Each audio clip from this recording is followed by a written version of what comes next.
Folks, welcome back.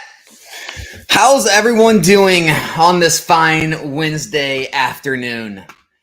Today's video is going to be a little different, a little change of pace. Not going to be the normal wild, crazy, showing all kinds of facts, data, statistics, graphs going up. I just want to kind of have a real discussion, a real talk. I'll take some questions at the end, do a Q&A type thing like always, but sort of like a come to Jesus moment, for people and to really almost look at yourself and figure out what you're doing here, what you're trying to do. And I think it'll make everyone better for it. And I wrote down a few things that I've been getting asked, because as you guys know, I get reached out to by tons of people now with tons of different questions, all about the hobby, collecting, investing, business. What I think about this player, that play, or this investment, that investment, this card game, that card game. And, I see a lot of people now that I've been doing YouTube for over 2 years. I've got to see, both sides of it. I've got to see the super, energetic, ready to go, all outside. And I've been able to see the other side now of, some people getting burnt out, some people selling off their collection or parts of their collection because they realized it wasn't what they wanted, or, not like wanting to quit because it's too much, or they bit off more than they can chew, like business wise or flipping wise, and they're really kind of reassessing things there in their life, or finding out which direction to go. So I just want to kind of like the title says, I just want to give you some real talk today, because this is never talked about, right? It's just not. I mean, I've watched a good amount of content, and I just don't see this talked about enough. It's either talking about business, right? Which all the business channels do great. I can mention some, I'm not going to, but the business channels do a great job talking about, all the things, how to set up your business, about sales, about, marketing, about all that good stuff. There's the investing channels like me, right? We're going to, got you covered, talking about what the market's doing, when to make plays, when to make buys, when to make sales, what your budget is, what your time frame is, and all that good stuff. And then there's the there's the flipping channels. You can call them business channels as well, but they're always talking about that, or like the market channels where they kind of just give market updates, talk about what's going on, almost like news channels. And all the channels kind of do their own thing in the hobby. But I feel like no one ever talks about just like the nitty gritty, the behind the scenes, right? And the reason is because YouTube has become, it's sort of like an Instagram video, right? It's like a snapshot of all the good things, but none of the bad things, right? It's just like Instagram is, right? Everyone's going to take their best picture. The girls are going to put up on their makeup. They're going to put on their best clothes. They're going to take a million shots so they get the right angle they want. And then they're going to post it, right? And they're going to, it's kind of like the funny commercials you see, right? With like people taking these photos out, or doing these videos out in the middle of nowhere, but there's like a line of people like lined up to do the same thing in front of like the waterfall or the, place. And that's kind of how this is, guys, is, everyone wants to give this, beautiful image of everything's all sunshine and rainbows, you buy things, they go up. Oh, anyone running business, they're making tons of money, tons of margins. The product's always moving really easily. They're not taking losses. They're going to shows and collecticons, and they're making all kinds of money. And when they do get things wrong, it's okay. You just hold for X amount of time, it comes back. And but no one talks about everything in between, right? No one talks about the majority of people that are all, trying to figure out what works. And what happens is you get kind of sucked into this community, right? You're in the chats, you're in Discords, you're watching videos, you're watching Instagram and TikToks, and, you see all this action going on, right? You just want to be a part of it, right? It's like you walk into a casino and it's like, oh, I got to roll the dice. I got to play craps. I got to spin wheel. Like, I got to go put a bet on roulette. Oh, I'm seeing cards. I got to put some blackjack. Look at the slots. I got to do some spins. And I feel like that's what people are doing in this hobby all too often, and they don't even know why. People don't even know why they're doing things, and I literally have proof of that. I mean, I have conversations I've had with people, and they don't know why they've done some of the things they did. They were just kind of almost following the crowd, or just heard there was plays here, heard this was going to do this, like, asking me what happens with these markets, as if like I have a crystal ball. Like, I don't know. Like, did you not have any idea what could happen with these markets before you started to move in? And so let's dig into it. I've been rambling long enough. Okay, 5 minutes in. All right, let's get into this. So first thing I wrote down, which I've talked to multiple people about, and I wanted to really dive into. What are you doing? You have to ask yourself, what are you doing here? Are you an investor? Are you trying to run a business and flip things? Are you a collector, right? Are you a combination, right? What are your goals in the hobby? What are you trying to do? Are you trying to go full time with this eventually? Most people aren't. Are you trying to make a side income?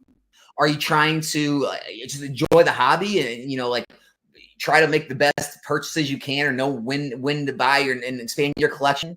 Are you trying to be an investor? Are you trying to just passively invest over time? What are you doing in this hobby? And I think a lot of people don't really know. Like, I think a lot of people, they try to answer that question, they couldn't answer it. They really couldn't. They're like, well, I invest in some sealed product, and but there's these plays that I make on singles, or these Costco boxes. Like, I can buy these Costco boxes, I can break them down, and I can sell the packs in the promo. I'm making like a margin here. And well, Pokemon Center, like, I had to take advantage of that. I knew it was going to be a quick flip, so I wanted to $900 into a case of Brilliant Stars, and I wanted to flip it for $1,100. And then after fees and shipping, I made like $80.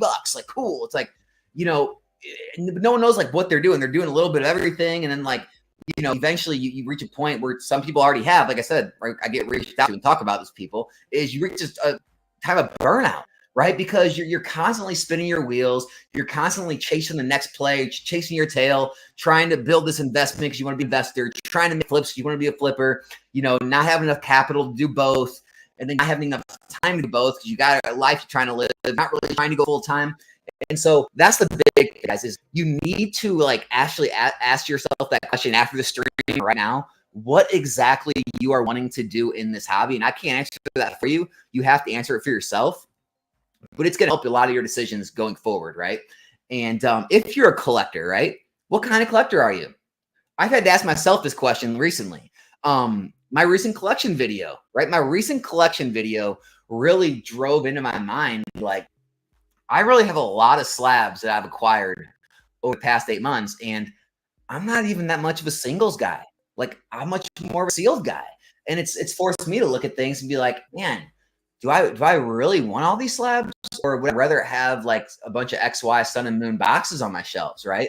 And you have to ask yourself that, like, are you a singles collector? Are you a slab collector? Are you a sealed collector? Are you a master set person putting binders together? Are you like, do you want to chase certain artists? Like, you've asked yourself, what kind of collector are you if you are going to be a collector, so you don't get in this trap of like trying to collect everything and you end up with this big hodgepodge of stuff and you don't even know what to do with it. You don't know what to move, where to move it, and it just burns you out. So that's the first part of this. All right. The second part of this is, do you even understand the market you're in or the plays that you're making? And I guys, I know this sounds elementary, but these are very serious questions, right? What are you trying to do in this hobby, right? If you're a flipper or a business, there's so many different routes you can go. Are you trying to like do it with sealed? Are you trying to like import things from Japan or other languages and sell here? Are you trying to, somehow make it work with a distributor? I personally don't think it's very likely that you can make a living just from sealed flipping with English these days, just because it's so hard right out of the gate, and you have so much competition with people getting better prices than you. But I mean, are you trying to do that? Be like a sealed store? Are you trying to do bulk, right? Like, are you trying to be a bulk guy? Like, buy these magic products and break them down and sell the singles and make margins that way. Or like do the same with the Pokemon, buy out Pokemon bulk, or, and break down the bulk and list it all separately. I know people doing it. It's how card shops make their living. However, it's very time consuming, and it takes a lot of, if you want to get like sorting machines and go all big, it takes a lot of financial commitment from you. If you don't want to go that big, it takes a ton of time and commitment.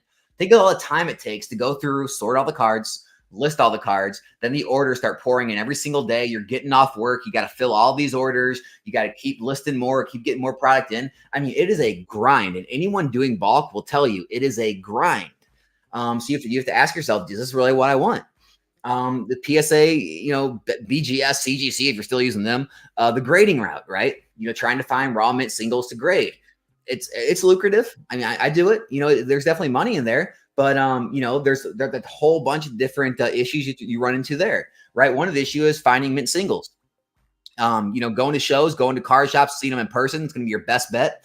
Next best bet, seeing good pictures on eBay. And then, it's going to be buying, bulk on TCG Player, buying a large amount of them, getting them in, pre-grading them, sending in the ones you think can get 10s. You're going to have to spend the time to sell off the singles that you have left. When the grades come back, the ones that don't get 10s, you're probably going to break even, maybe make a little, maybe lose a little, have to sell those off. The 10s, you're going to make a profit, and you just keep rinsing and repeating this method again and again and again. And, maybe that's your thing, right? Maybe you want to do that. And so the best thing to do is maybe, start to do a little of each, try to experiment with each one and see what you like without getting too deep. Because I tell you, like, it's not for everyone. I mean, a lot of it's not for me, right? I've tried a little bit of everything. A lot of it's just not for me. Whereas other people, they love it, right? They like being in a routine. They like always being buying and always being selling. They love waking up and having orders to ship every single day. It makes them feel like their business is moving and successful and all that. And so you have to ask yourself, like, what's right for you? Because I'll tell you right now, especially if you're working a full-time job, if you do have other hobbies and like Pokemon isn't your life, like some people, and you're trying to do other, especially when summer, you're trying to be at the pool, you're trying to be at the golf course, you're taking vacations with your family, you got kids want to do things with you, and then you're working a full-time job, you got maybe a wife or a husband, and you're trying to run this Pokemon business on the side. It could be a lot, right?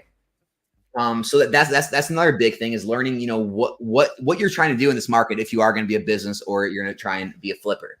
And then, what are your goals for the future? Like, again, are you trying to do this full time? Is this always going to be a side income for you? Are you trying to build are you trying to just build your collection and enjoy the hobby? Are you trying to, invest long-term and then be able to use that as sort of retirement income, or, just rinse and repeat the kind of the investing method every 3 to 5 years, where sure, you're going to be buying and selling, but there are consignment services out there. A lot of people talk about, there's a lot of work, there's work involved in Pokemon, and it's not as liquid as the stock market. Guys, first and foremost, if you're worried about like a one-touch click sale and that's like a deterrent to you, Pokemon investing, Pokemon selling, it may not be for you.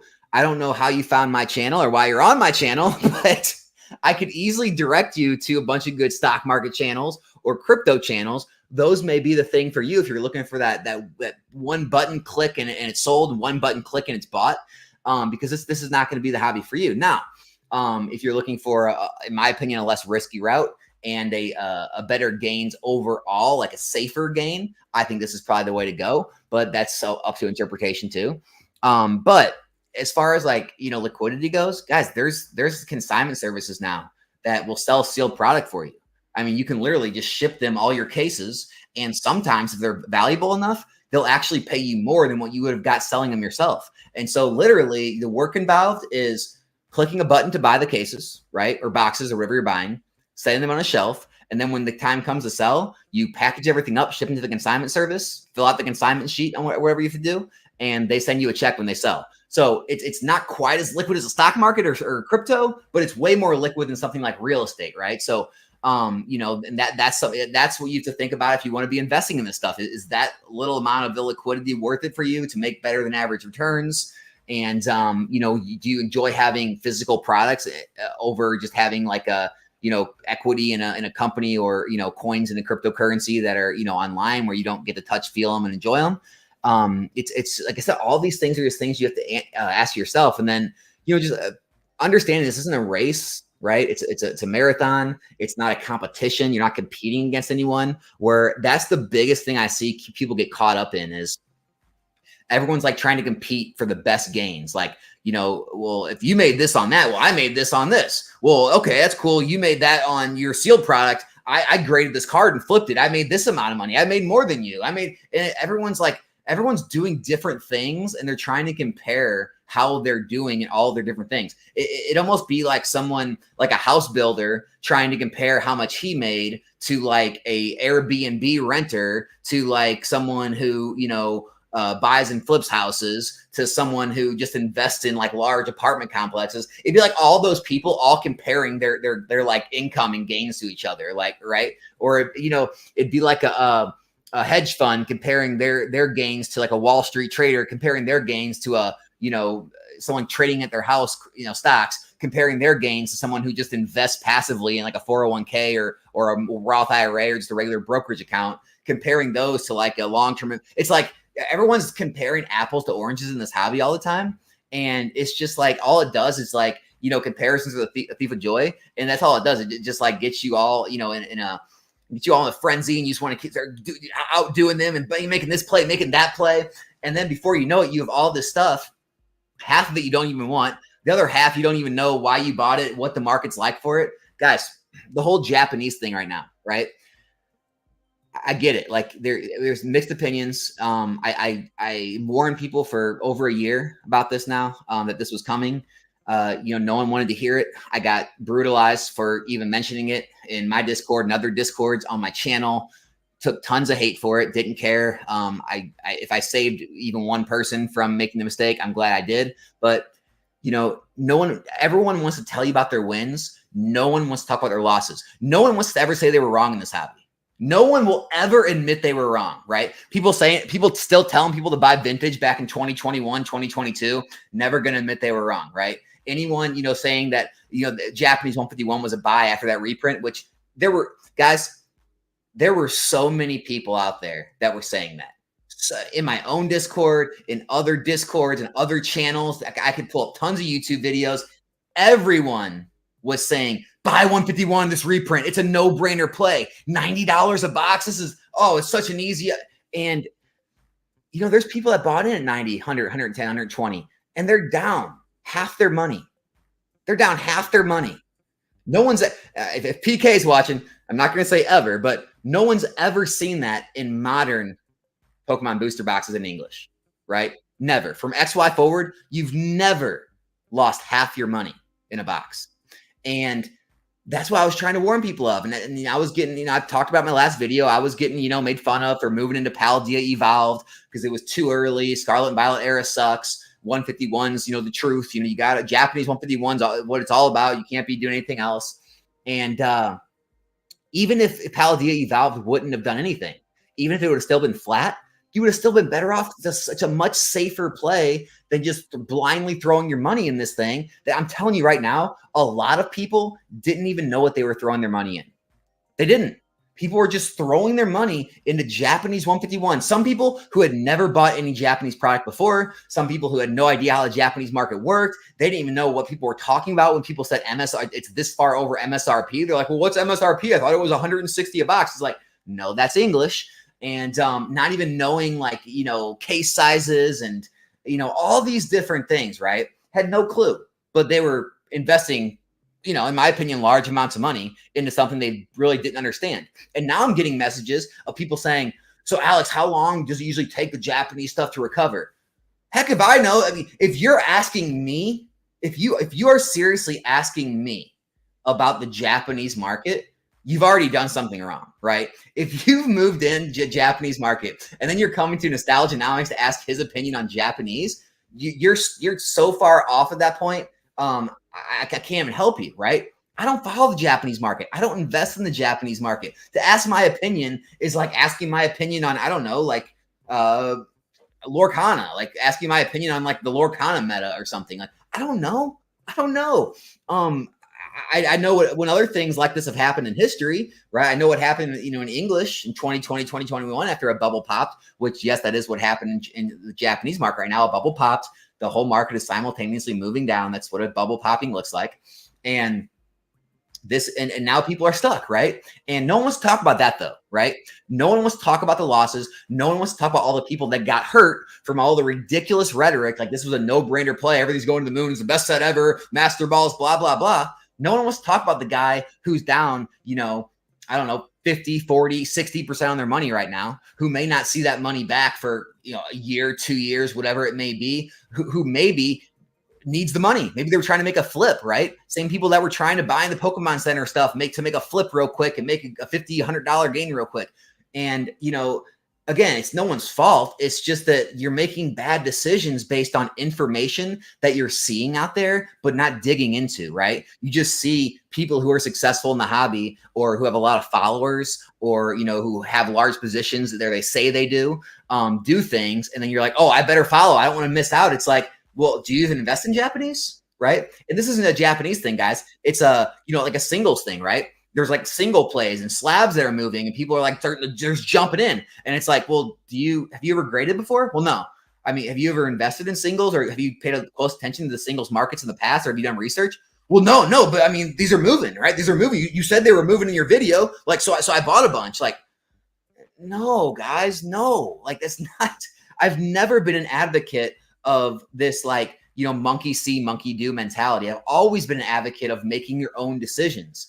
And I'm just seeing such a lack of that lately. It's such a follow the leader mentality. It's just like, oh, well, I saw this YouTuber, that YouTuber, and this YouTuber did it. I saw people talking about it in your Discord. And so I got in and now it's not working. What do I do? It's like, I don't know. Stop listening to other people. Like, make plays based on what you know. It's like, guys, I miss out. We all do. We all miss out on plays every day. I miss out on plays every day. But one thing I'm not going to do, I'm not going to start investing in things I don't understand, especially large amounts of money, right? Maybe I'll take some flyers here and there, right? Maybe put a little bit of money into something, see what happens, like I did with One Piece and things like that. But I'm not going to like put money that I need tomorrow where I'm messaging people saying, hey, I need money. Like I need this in the next 1 to 2 months. Do you think I should sell now or do you think I should try to wait it out? Like, I don't know, dude. In 1 to 2 months, anything could happen. If you're asking me like in the next like 3 to 5 years, okay, now we can talk a little, but yeah, I mean, these are the biggest issues I see, guys. And like I said, it's just being real about it.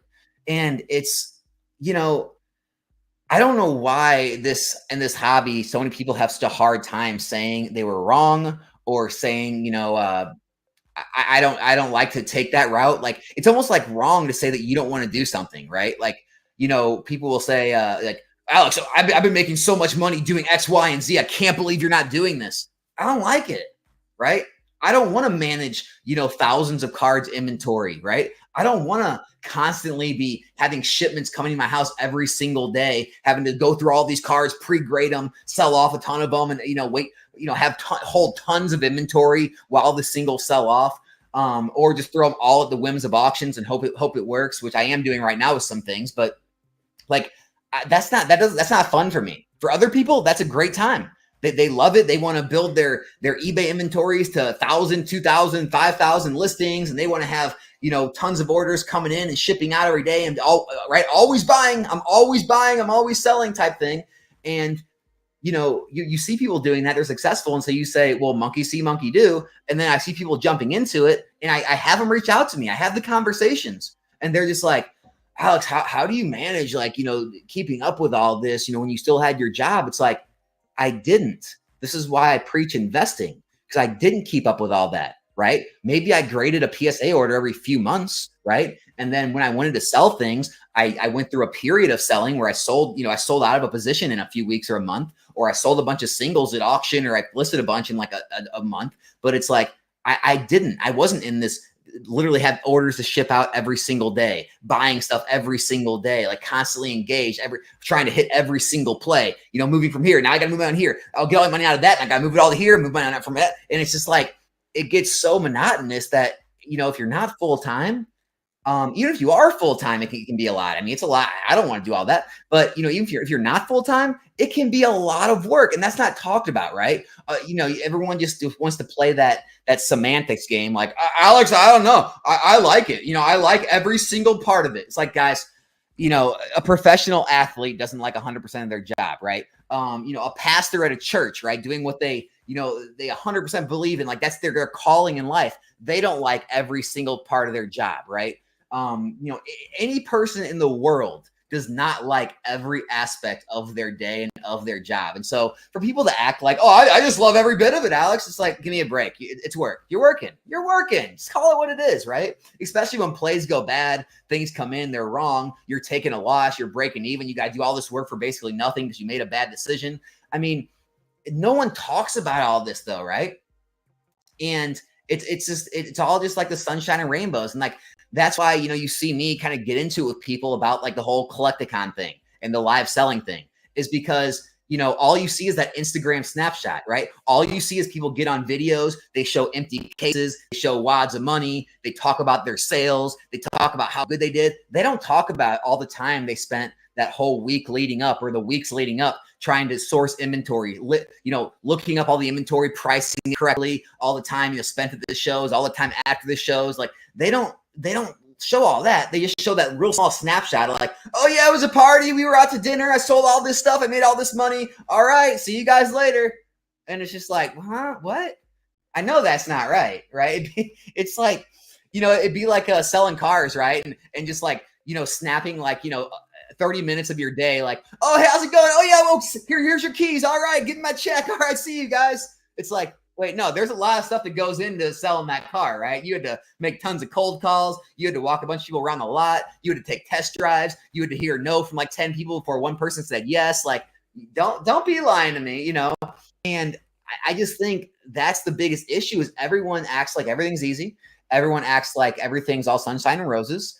Everyone acts like they don't take losses or they weren't wrong on things or they don't enjoy parts of what they do in this hobby and everything's not, oh, fun, fairy tale land. I enjoy every part of this. I'm just having fun, making money, la la land. It's not true, guys. And for everyone that reaches out and asks these questions, this is my advice to you. And look, I'm right there with you. I'm not talking down to you. I'm talking like on the same level as you. I'm doing the same thing right now, right? I talked about it before. You need to audit your collection and audit your investment from time to time, especially when you start feeling things kind of getting out of whack, right? Because you'll find yourself with all kinds of random things that you picked up. And you don't even know why, right? I don't know. I was at Costco and people said it was a good thing, so I bought all these Costco things. Or I don't know, like GameStop had this deal, so I bought these blisters and these collection boxes. And then, you know, the Pokemon Center had a deal, so I had to get those. And then, you know, there's these singles. I had, you know, I saw this collection, so I bought this whole collection, and I haven't had a chance to go through that. And you just get all this junk, and you get these shelves filling up, and it becomes so much clutter, and it starts to like stress you out, right?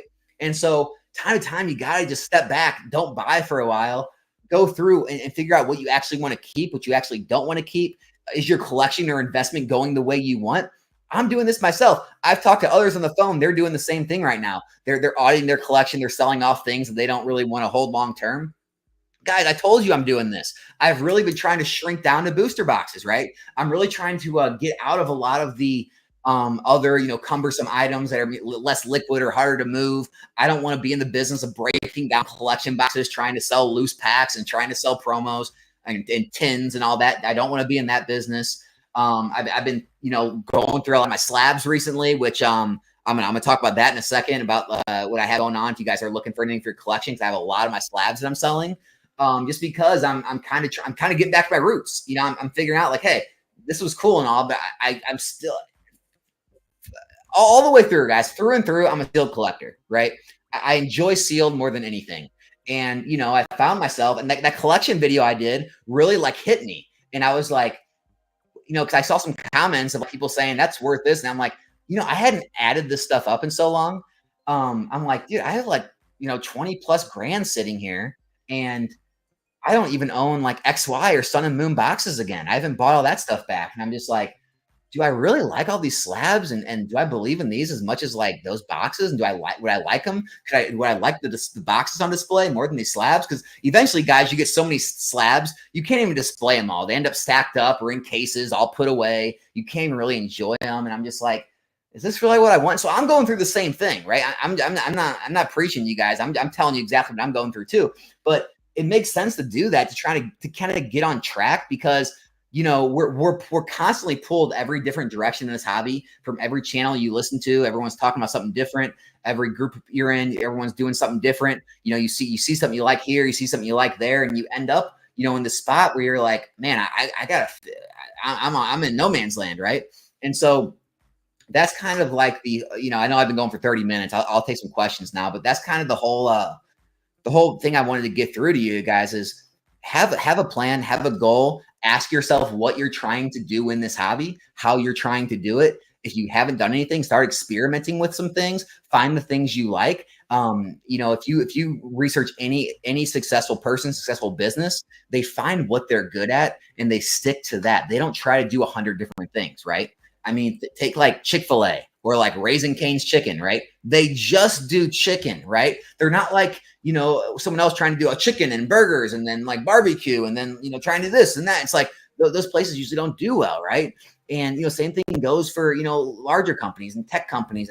Stick to what you know, what you're comfortable with, what you're successful with, what you're good at, and what you like. Don't worry about that this guy is making a bunch of money, streaming, or this guy is making a bunch of money grading cards, or this guy's making a bunch of money with bulk. This guy's making a bunch of money because he's got distributor access and he's got Japanese product coming in. He's selling that for a margin. Like, figure out what kind of business you want to operate. Figure out what you're trying to do in this hobby, if it is even a business. Figure out the flips you want to make. Figure out if you just want to be an investor and not worry about all this BS, and keep it just a real small part of your life and not overtake your life like it can. And you'll be a lot happier in the end. And it won't like burden you and become too much, which I feel like a lot of the people I've talked to, guys, and this is why I'm making this video, is I feel like people become so burdened with the hobby where, guys, it's a hobby. You're supposed to enjoy it. Like, that's what we're here for. You're here to enjoy the hobby. It shouldn't be something that burdens you. It shouldn't be something where you wake up in the morning, you're thinking, oh man, I gotta go through that big, hodgepodge in my closet. I gotta list all this stuff. I gotta buy too. I can't miss out on this play. Oh man, I gotta make money so I can make this play. I don't have a lot of money. I'm stressed now about not having enough money to make this play. And it's just like, what? No. If that's how you're living, you're doing it wrong. You're doing it wrong. It's a hobby. Enjoy it. If you're trying to do a side business, start small. Take on small amounts of risk. Don't let it stress you out, right? If you're an investor or a collector and your collection or investment's gotten kind of out of control, take a step back, right? Let some things go. It's okay. It's okay to let things go and get to a point where it's manageable, where you enjoy it again. And it's like, it's making your life more positive and not detracting from their positivity in your life. So that's kind of the real talk I had for you today, guys. Let's jump into these questions.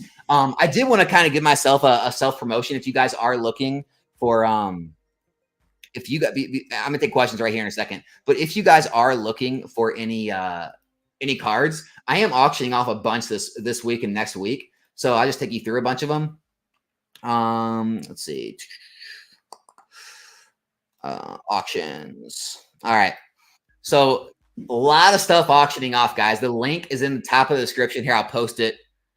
I will post my eBay link in the chat right now. And I'll pin it. So if anyone's looking for stuff for their collection, this is the link straight to my page. But like, just like there's a lot of trainer galleries, a lot of alt arts, some rainbows, and things like that, right? Some celebrations, got some gold cards, like a lot of alt arts, got some Crown Zenith, but yeah, definitely a lot of alt arts, even some tag team stuff like that, promos, Evolution promos. Like I'm definitely purging a lot of the stuff that I really just don't, a lot of it's doubles and triples. That collection video I made, that was like the collection part. I didn't even show you guys the stacks I had for my like plays I was making or the things I had listed on eBay already. So I had like doubles and triples of a lot of those cards, which is a lot of the ones I'm selling right now.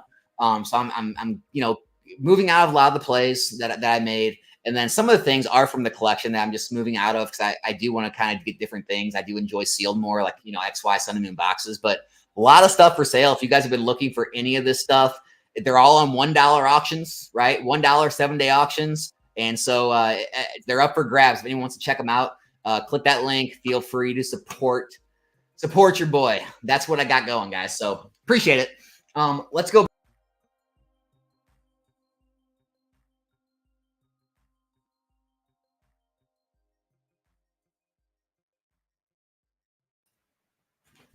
We're back. Sorry, guys. Don't know what happened. Let's go. I'm gonna go up to the top of the chat and we'll start from the beginning. All right, what do we got going on? Pokebeard, the man himself, is in the chat today, guys. What is going on, my man? When is Pokebeard gonna come on Nostalgianomics? That's the real question. When is that day gonna happen? Let's go see what's going on.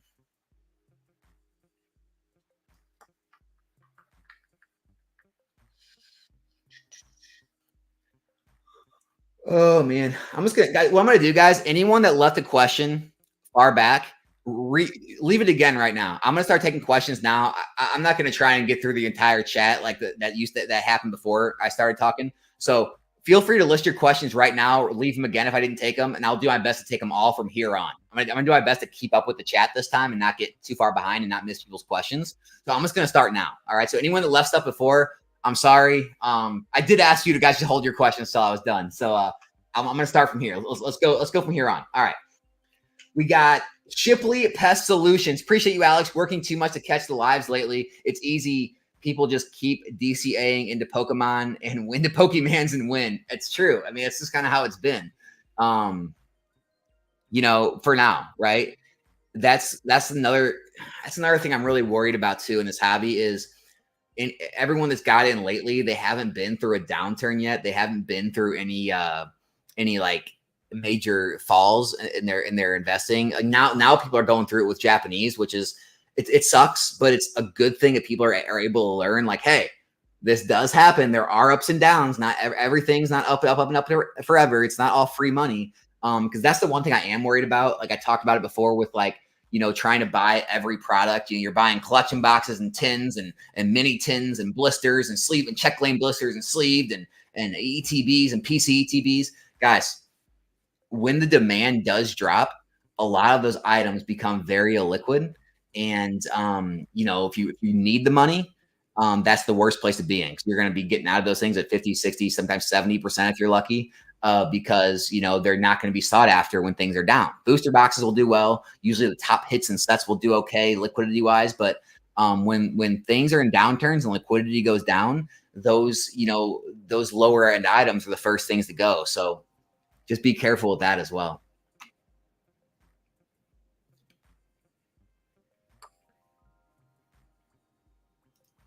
Alex, would you do an entire sealed collection video? Oh yeah, I get this all the time. Guys, I can, but it'd be like, what would I do? I could show you my shelves and that's it.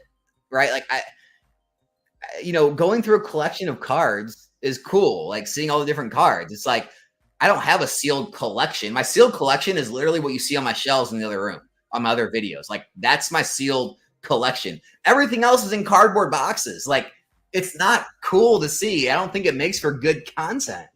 And it's like it's back in an unfinished part of my basement, where you can see the rafters and the insulation and like the concrete floors, like, and I'm not pulling all of it out. Like, I don't know.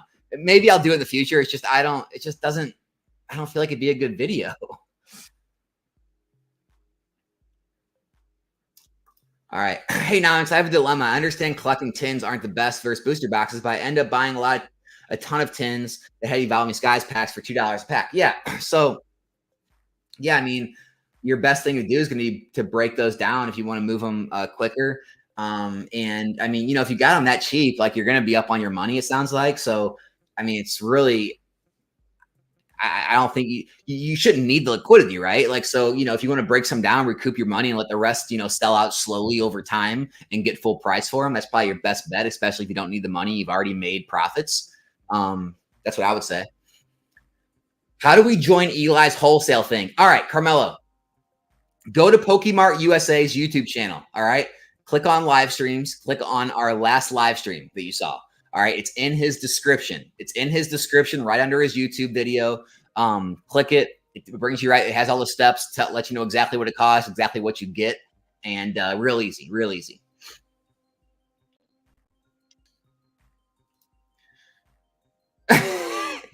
Just be honest, Alex. You're a racist because you're not knowledgeable about the Japanese market.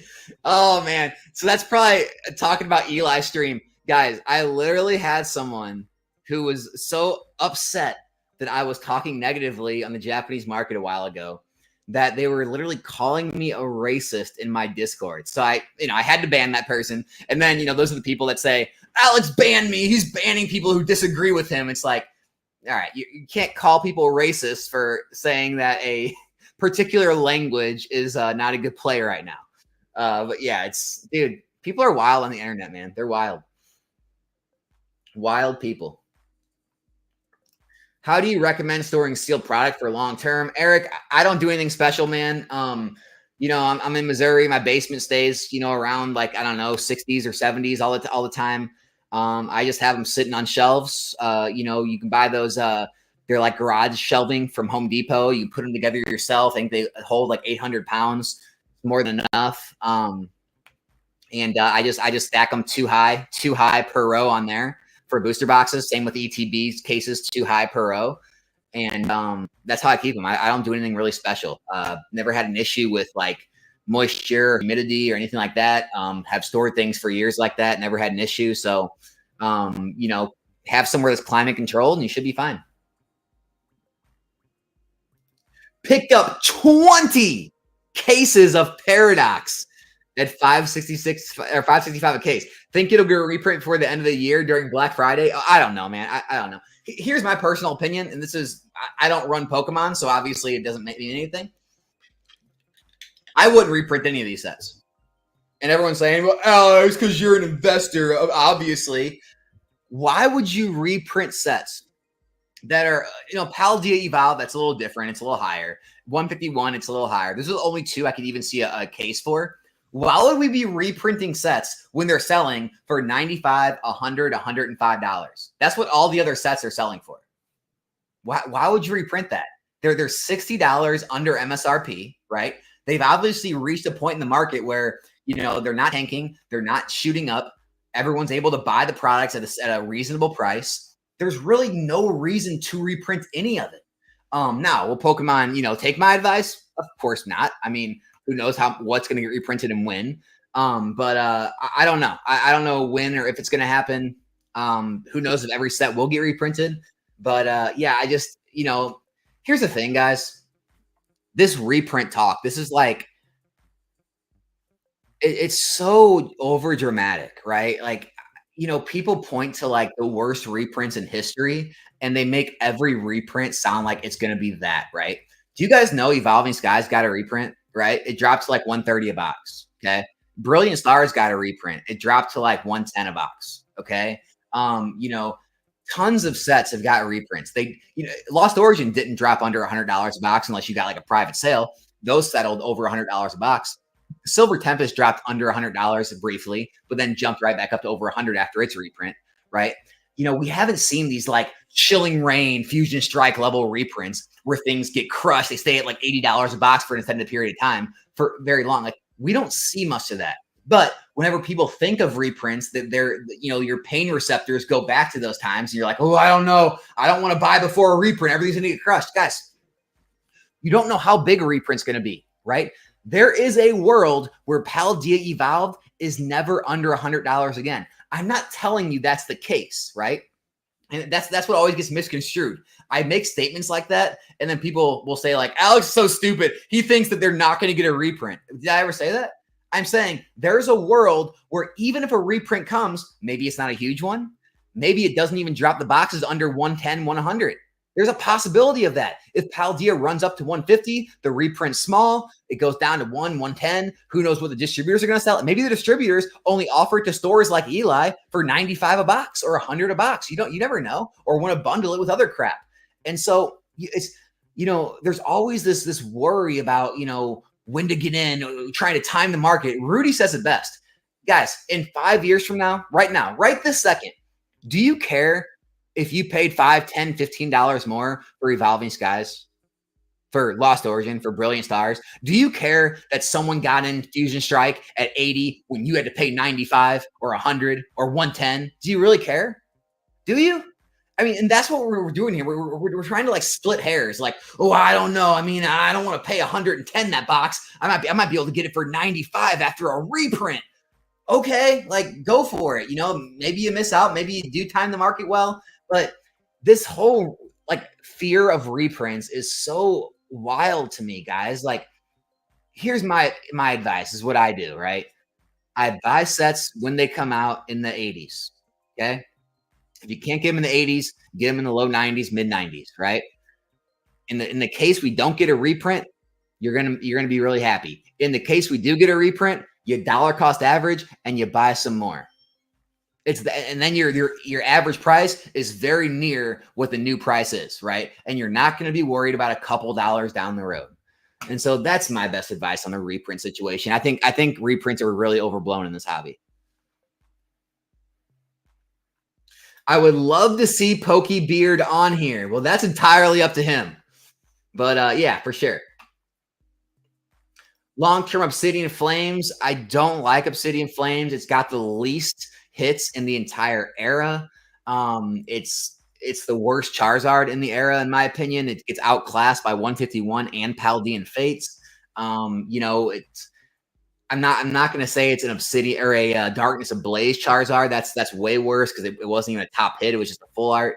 But I just don't see it. That Charizard performing the greatest. I don't see a lot of the SIRs or IRs doing that well. I'm not wild about the Pidgey line. The Ninetales might do all right, but it's not enough to carry the set. I'm not super big on Obsidian Flames.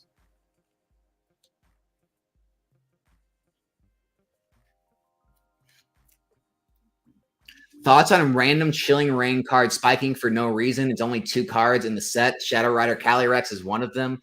There's just you can call it manipulation, you can call it buyouts. There's people taking advantage of the inefficiencies of this market right now. That's all it is.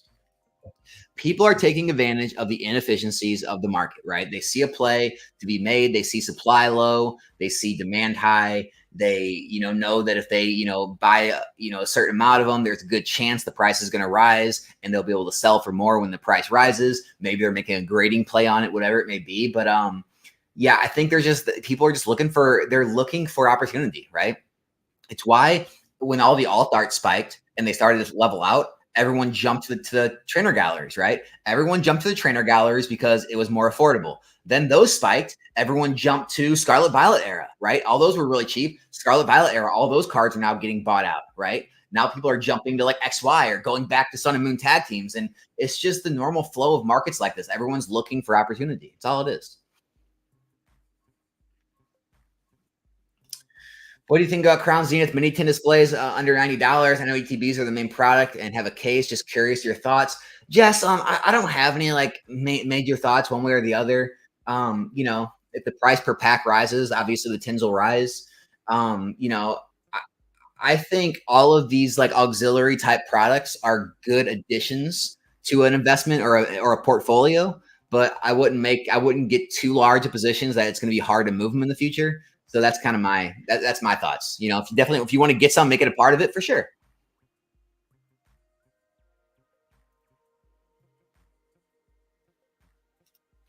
Is your business knowledge mostly self-taught? I'm a business school professor and agree with so many of your broad perspectives. You give great advice, especially for people to stay open to their opinions of others. Hey, thanks, Jason. Well, I mean, I did go to college. Obviously, I have a business degree, whatever that is worth.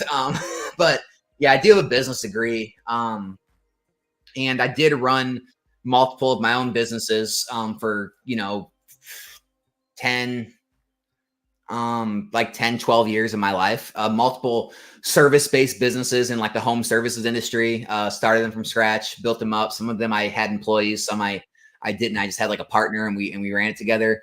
But yeah, so I mean, I guess a little educated, little self-taught, nothing, no MBA, nothing like that.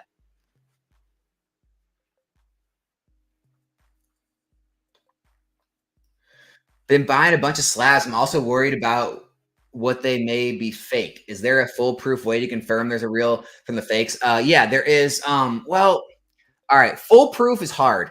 There is a fail safe where you can, it's like an added layer of security. Again, nothing's foolproof, I guess, but you can look up. You just go to PSA.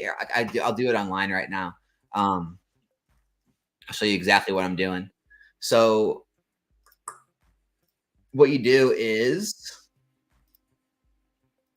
go to psacard.com. Okay. You're going to go to here to research cert verification. All right. And then, I can just pull like one of my cards up. All right. And you can 864-77132. So 864-77132. And you pull it up. And so it'll bring the card up. and they'll give you the information, let you know like when it was graded and all that stuff. And so that's one thing you can do if it's like a fake certification number or it's not the right card in the picture or something or not the right card listed.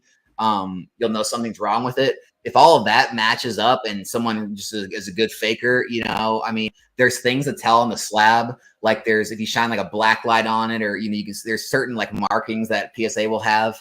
You can look on the side for like certain indentions on the slab. So I don't know if there's like ever a foolproof way, but there's a lot of things you can do and look for that help. If that helps, man.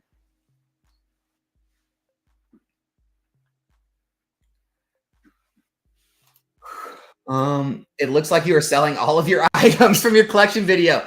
I'm selling some of them, but no, like I mentioned, I made pretty big plays on the alt arts, in some trainer galleries. But so I had like a lot of doubles and triples of a lot of the alt arts that I just either I graded myself or I bought extras of because I was making a short-term investment, a flip, whatever people. I don't get into the semantics of all that. I bought them and held them for prices to appreciate before selling them, and now is the time that I want to cash in on those gains. So some of the cards are from the collection video. Like I said, I went through and kind of made some decisions on getting some sealed product over slabs, but not all of them. Not all of them for sure.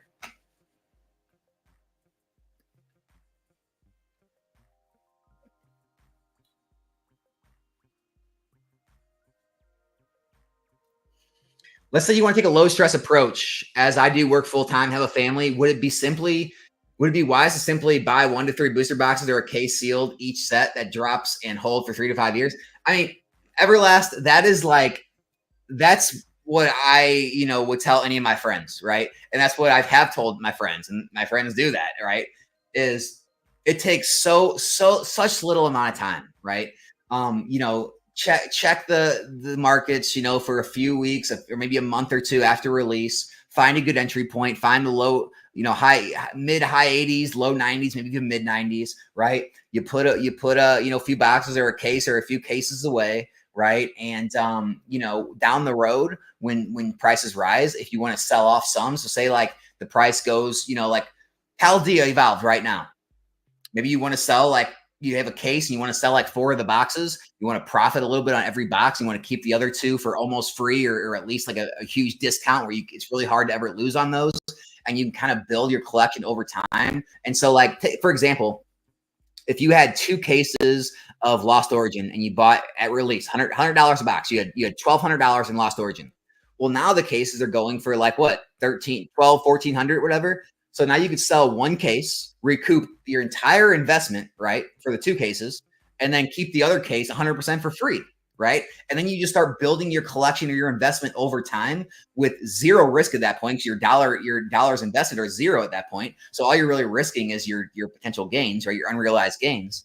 And you don't have to pay attention to every whim of the market, every reprint, all the news, all the YouTube videos with the green arrows and the red arrows, right? All that craziness. I mean, you can be very successful being very passive and very disengaged with this market with sealed investing. And that's what the greatest thing about it is you don't have to be like a super pokey nerd to really do well with it. So yeah, that's a great plan. 160 for Brilliant Stars and Astral Radiance sealed, good deal. Sounds like it for what the market's at right now. Yeah, sounds like it's under market. Do you think we've hit the peak of the Pokemon TCG? I forget who shared the numbers. Pokemon released their numbers. The TCG's been selling more than ever, actually. The TCG numbers are like picking up the slack that like the game and the other merchandise is like those things have been like falling. The TCG still been going. So the TCG is doing great. It's not at its peak yet, in my opinion. Yeah, I don't know, Francisco. I'm not seeing it. I'm not seeing it at its peak. Best plan is the whole 5 to 7 years, then drunkenly open it at one sitting, turn 20K into 150 in singles. Truly, that is happiness. That is happiness. Sun and Moon ETBs have been stagnant for a long time. Any idea they'll ever move up, or should I just open it? Which ETBs? Base set. I sold out of my base set. I actually did hold Sun and Moon base set ETBs. I got them on that reprint. I did sell them. I made some money on them, not a ton. But yeah, everything just seems really stagnant with anything but booster boxes in that era. And so yeah, I mean, I wouldn't be holding them, but you never know. You never know what's going to happen in this hobby. You know, my biggest advice is whenever you're selling, don't worry about the what ifs, and if it's kind of like selling a stock, right? Don't worry about if you sell a stock and then the next day it jumps up. Like if you're comfortable with what you made, you're comfortable where where you're at, you have somewhere you want to put the money, then go for it, right? It makes sense. Are people finally seeing through PokeTubers like Twice Baked Jake, who pretend to be innocent of pumping product and come out with "When will the bubble pop" videos? I can't comment on Jake. I don't never met the guy, never talked to the guy, don't watch a ton of his content. Of course, I know who he is. Yeah, I'm not going to comment on Jake. I mean, he seems like a decent guy. I've never had any issues with him. I'm not going to start having issues with him now. So sorry, Anthony, man. I can't touch on that one. What are the top two sets in the Scarlet Violet era? For me, it's Paldea and Temporal. Yeah, absolutely. 100%. Those are the two top ones for me as well. Are people still out there buying loose packs? I mean, they sell. They definitely do sell. I will say that. Streamers need packs.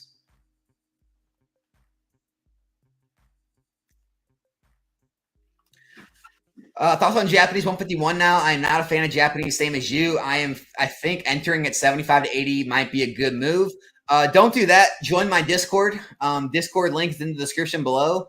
And go to the Buy Sell Trade channel and ask people in there. There's people out there can get you it way cheaper than that, man. No, don't pay $75, $80 for a box. There are much cheaper deals out there.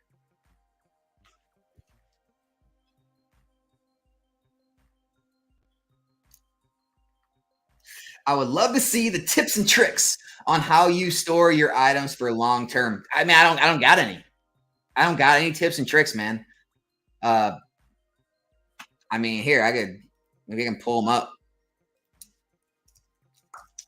1 second. Let's see if I can pull up real quick. Yeah. All right.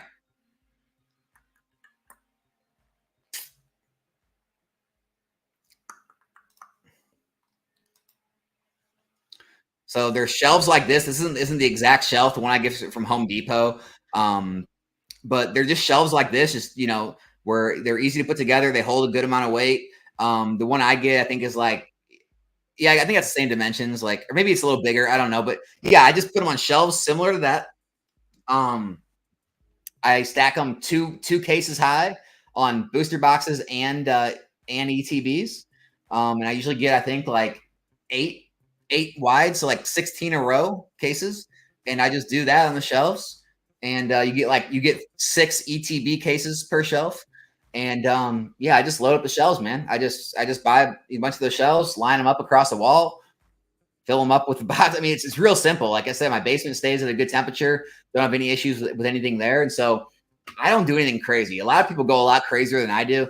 Guys, I mean, you should know by now, I don't take life as serious as a lot of people. I think that's the best way to put it. Like, I don't live on this, like, this crazy schedule. Like I don't wake up to an alarm clock. I don't have like a certain routine I got to do every single day. You guys should know that by my videos, my live streams, everything. There's some things I have scheduled kind of, but everything's kind of all over the place. Sometimes I'll sit down and list like 300 listings on eBay in one day, and then I might not go a month without listing again, right? Like, sometimes I'll go a whole week where I'm just like buying every single day. I'm making all kind of purchases. Maybe that I won't make any purchases for the next 2, 3, 4, 5 weeks. It's like, everything I do is pretty just kind of, I just kind of wake up and, live day to day type thing. I just kind of live day to day. And so, it's like, as far as like storing things, worrying about insurance, like I don't even get into all that.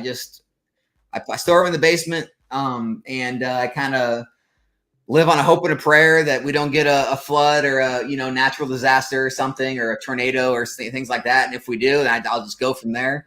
But I'm not the best person to ask about like planning and all that stuff. You'd have to talk to someone else who takes all that stuff a lot more serious than I do.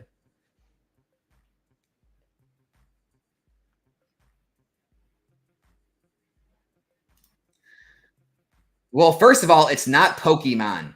I actually don't like how people say Pokemon. It's not Pokemon, right? If you don't know what that little asterisk is over the over the e, that makes the a sound. It's Pokemon. Pokemon. That's actually how it's supposed to be pronounced. A lot of people say Pokemon because they don't understand how that little that little whatever you call it over the a over the e works. But yeah, it actually is supposed to be pronounced Pokemon. I mean, going back to the first episode of the anime, go watch the first episode, right? Ash will get out of bed and be like, I want to be a Pokemon master, right? It's like, it's not, I want to be a Pokemon master. I know, coming from the guy who doesn't pronounce any of the cards right. Yeah, Pokemon. Yeah, it makes the A sound, not the E sound. But everyone always uses the E, and I don't ever correct anyone because I mispronounce like tons of the Pokemon names anyway, so I don't care. But yeah, it actually is Amon, not E. Doesn't AC put moisture in the air? I don't know, dude. Like I said, I don't get into all that stuff. I've had boxes stored there for years. I've opened them. They've been 100% fine. That's my trial and error. I don't know. We keep our house the same temperature all year round too. Like we're not those people that like always have different settings on their AC and heat. Like, oh well, I'm gonna be sleeping, so I want it to go down, but we're not gonna be in the house today, so I'm gonna set it up. Like we don't fluctuate our temperature. We keep it the AC the same temperature all summer long, and then we keep the heat the same temperature all winter long. We never like change it around. So the house always stays at the same temperature. So that might help.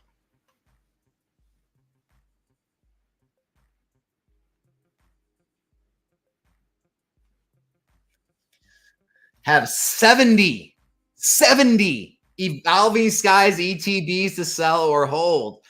Sell to buy Scarlet and Violet sets and feature sets, or hold since, well, it's Evo Skies and it's much better than any current Scarlet and Violet set, even if it's an ETB. Um, hmm. That's a tough one, man. It's a tough one. Because there's nothing to compare it to. That's the issue.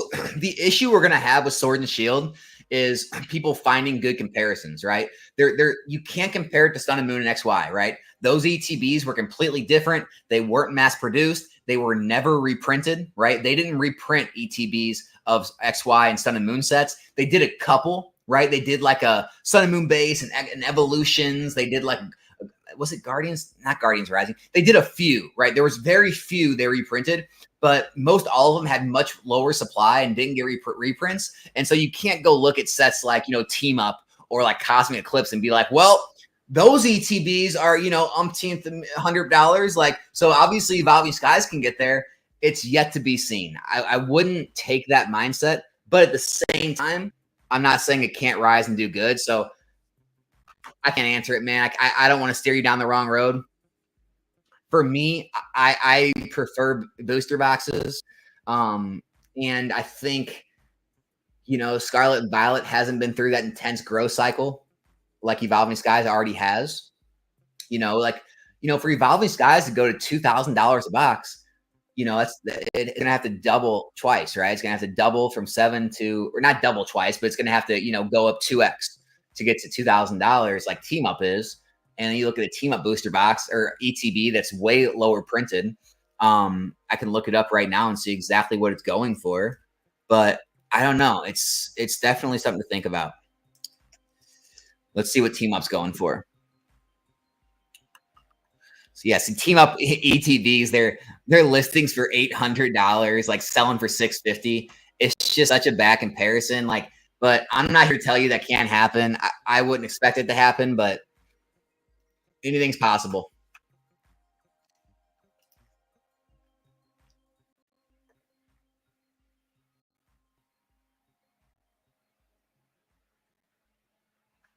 Brian's in the house. What's up, my man? Hey, Alex, do you think any TCG product will be available from Sword and Shield era on Pokemon Center by the end of the year?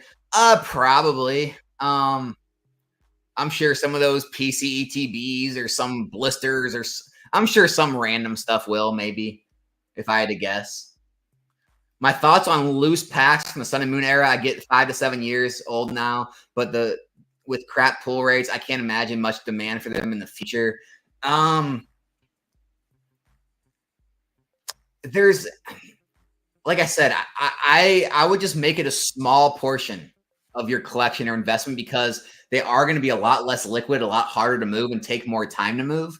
And you don't want to have a huge quantity of them that you have to move, because if you have to move a bunch at once, the person buying them is going to want a deal, and you are going to take less than market for them. So just keep that in mind.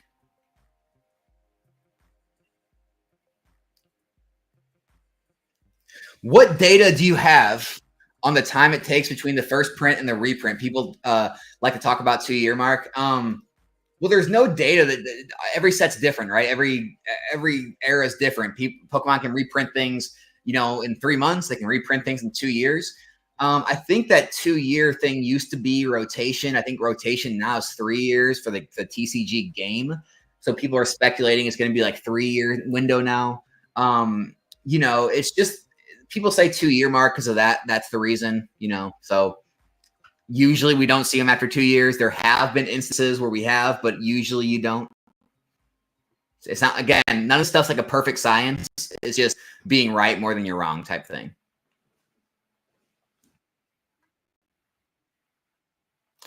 Favorite card from the SV block in your PC? I think guys have to kind of be a little unoriginal. Like, I probably got to say the Blastoise from 151, but I really do love the Raging Bolt, and I really do love, believe it or not, the Goldango from Paradox Rift. Really cool cards.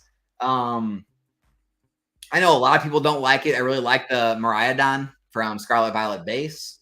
Obviously the Roaring Moon, Iron Valiant, great looking cards. So all that type of stuff. Oh, the Mew, the Paldean Fates Mew, obviously awesome card.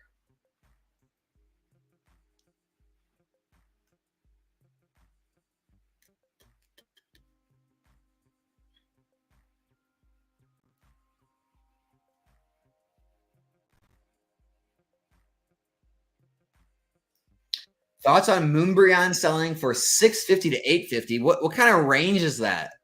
What? Are you 650?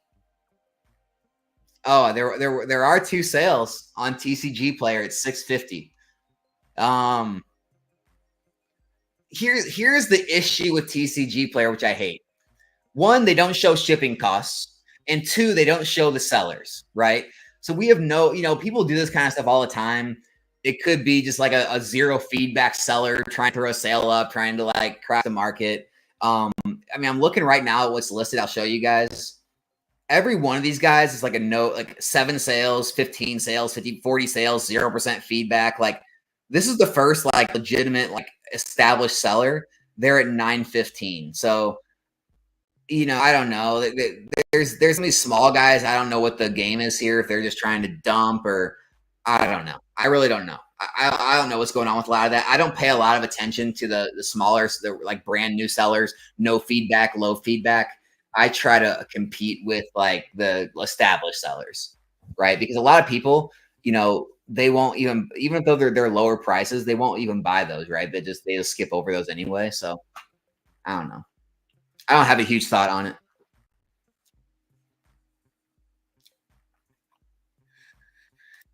Richie, pick up a case of SV base at 500 all in. Don't have a crazy budget, but you may have an opportunity to get another case. That price, should I be happy with 1 case, or you can get some with 1 case and get some Crown Zenith? If you can still find Crown Zenith at a good price, yeah. But I think it's kind of moved up already. It's just so hard to say, right? Like, still buy Crown Zenith in the 500s? Yeah, it's still probably a good buy. Yeah. There were better buys, but it's still probably a good buy. Just buy and hold and be happy. I don't flip short term. I know I hold for 5 years plus. I will be rewarded, plain and simple. It's all it takes. It's really simple. I made a live stream a while ago. It was called like Pokemon investing is really that easy or something. And it's just like, this This whole thing could be condensed down into like drown out all the BS, buy booster boxes at between $85 and $95, hold them for 3 to 5 years, and then you'll usually be up 99% of the time. Like it's that simple. It's really that simple. And I think what it is it seems too easy. And us as humans, we don't like too. It seems too good to be true. We want to overcomplicate things. We want to try to come up with all these reasons why it's not going to work this time with this and that. And it's like, guys, you're talking about a product that gets opened, a product that gets consumed, a product that eventually doesn't get printed anymore. There's a finite amount of it available, and there's less and less of it every single day. It's got no chance, no choice but to go up eventually. I mean, it's just kind of the way it works.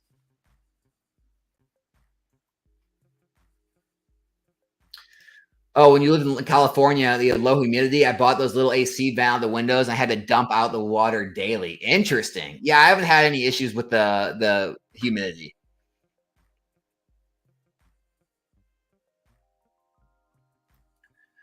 Wouldn't you rather wait at least a few months after a set releases to gauge reception if it's a set people really love or not, or a dud? Jimbo, I talked about this before, so I don't. Here's the thing. Go back to XY, right? If you were around in XY, you could have picked Flashfire, right? You could have picked Flashfire. I find it hard to believe you could have successfully picked every other set in order. I find it very hard anyone could have done that.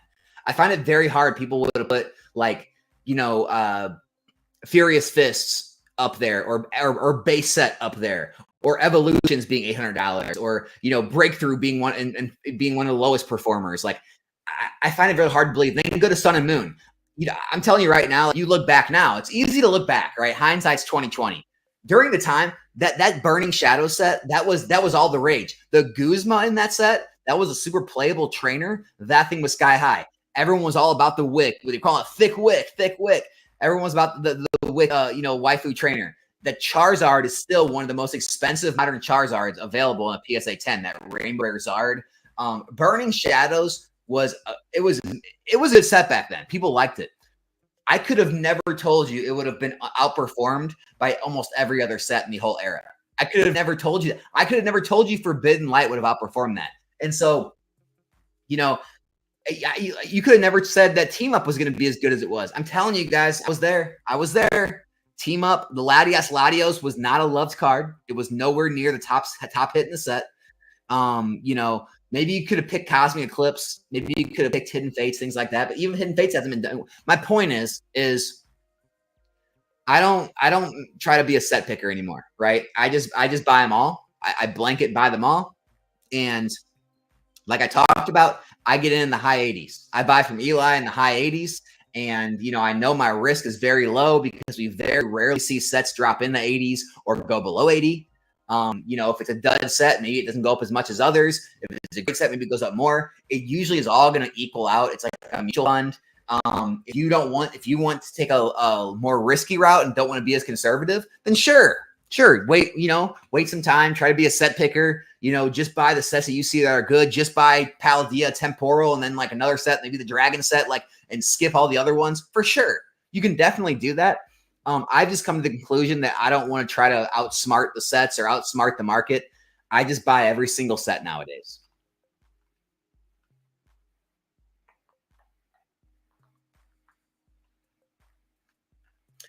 I do like the Crown Zenith tins. Again, I'd make it a small part of my portfolio, but I do like those. Yeah. Have you experienced any burnout now that you talk Pokemon daily? Absolutely. I think it's great to just take breaks from the hobby at times where you don't worry about it, burnout or real in anything. It's funny you mentioned that. Yes, and I do plan on taking a week off at some point. Because it's definitely getting there. It's definitely getting, where it's less about not enjoying it because I love making content. It's more about feeling that I'm keeping the content fresh and, there's something real to talk about, something real to say, some real benefit that the content is being to people, entertaining, all that good stuff. So, I hear you. I hear you there, man. 100%.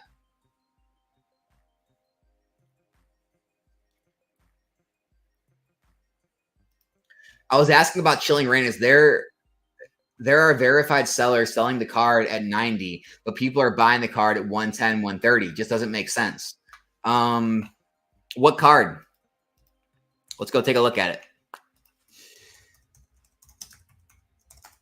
So a lot of times it's just going to be the seller usually. Like people don't want to buy from certain sellers. Let's see. Yeah, so I see like on the Calyrex, the Shadow Rider Calyrex VMAX, you've got a seller with 31 sales at 98, and then you have another seller 252 sales at 97. I see that. And then you have a 10 sales at 99, then it jumps up to 1,000, 50,000. So I think so one of the reasons is people just want to buy from established sellers. The other reason is maybe they're bundling other cards together and they just want to keep it all their whole purchase with one seller because that seller has more available and they just want to keep it all in one package type thing. So they'll pay a little extra because they're going to save on shipping if they get it all together type stuff. So that could be a reason, Joel. There's a bunch of different reasons people buy from not the lowest price, right? On eBay, people buy the best match, right? If you pay to promote your listing and it's at the top of the page, people will just buy that instead of scrolling through and finding a lower listing. Every consumer is not the same. So the best advice I can give you is, and I tell my friends the same thing because they always ask me similar questions, right? You have to get out of your own mindset. You have to stop thinking what you would do, right? Because what you would do is different from what the general public would do, right? So even though you would sort by lowest list and you'd buy the lowest listing and all that, you're not the general public, right? So you just need to try to predict what the general public's going to do and how they buy, and they may buy different than you. That's all it is. Alexandria really enjoys sequential sets. For my personal collection, I just got my first one with the Bulbasaur line in 151. Do you look for sequential sets when it comes to investing? What are your thoughts? I have some, but no, it's not like something I shoot for. Like I wouldn't, if it comes up, it's awesome, but I wouldn't like overpay just for the cert numbers. But it's cool. I mean, it's a cool thing to collect. Pokey Grinding, what is up, my man? Join the membership. Appreciate you, dude. And with a super sticker. Dude, always supporting the channel. Appreciate you, dude. Hopefully I'll see you at one of these local card shows again here soon.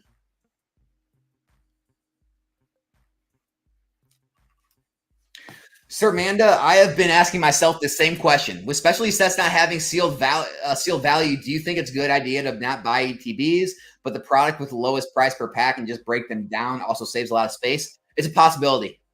The 151 ETBs have been doing pretty good, and the UPCs have been doing pretty good, actually. So it's yet to be seen, but that is a possibility. I made a video about it a while back, and it's a speculation right now.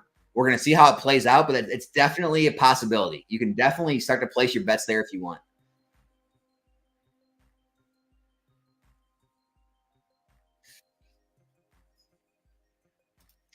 I have 151 UPCs.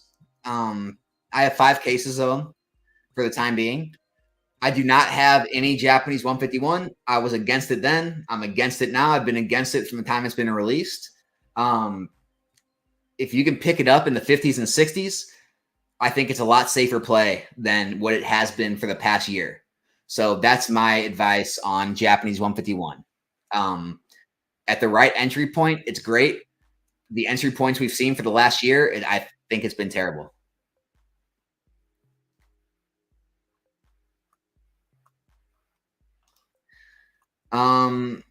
No, Jason, those are some of the ones I'm letting go.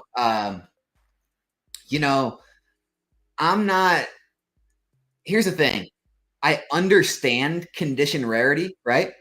I'm just not the biggest condition rarity guy, right? I'm not the biggest guy like, oh, well, this card's, $25 raw, but it's going for 600 in a PSA 10 just because it's a little harder to grade.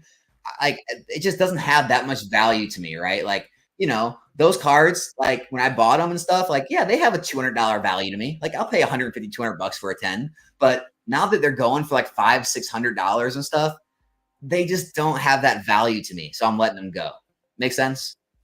And everyone's got that threshold in their collection. Like, there's a lot of cards I like at $100, $200, but if those cards end up being worth five, six, seven, $800, I probably won't like them as much. I'll probably let them go because there's other things I would rather, use that money for that I'm going to like a lot more than that one card for $600.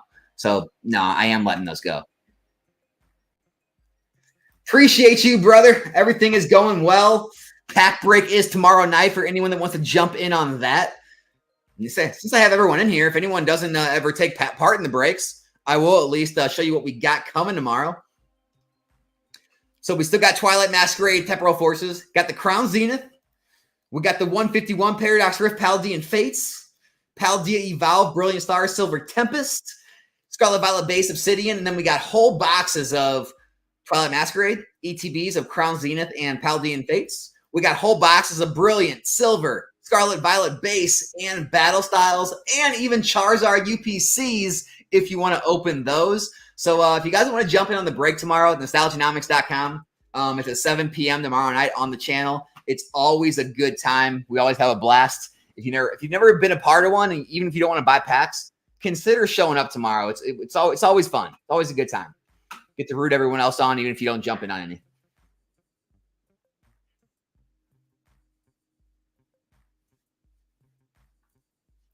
I think someone already asked about Sun and Moon ETBs. It's possible. It's possible. It's just they've already seen so much upside already, and it's just like I don't know. I think there's a lot better plays out there. I'll say that.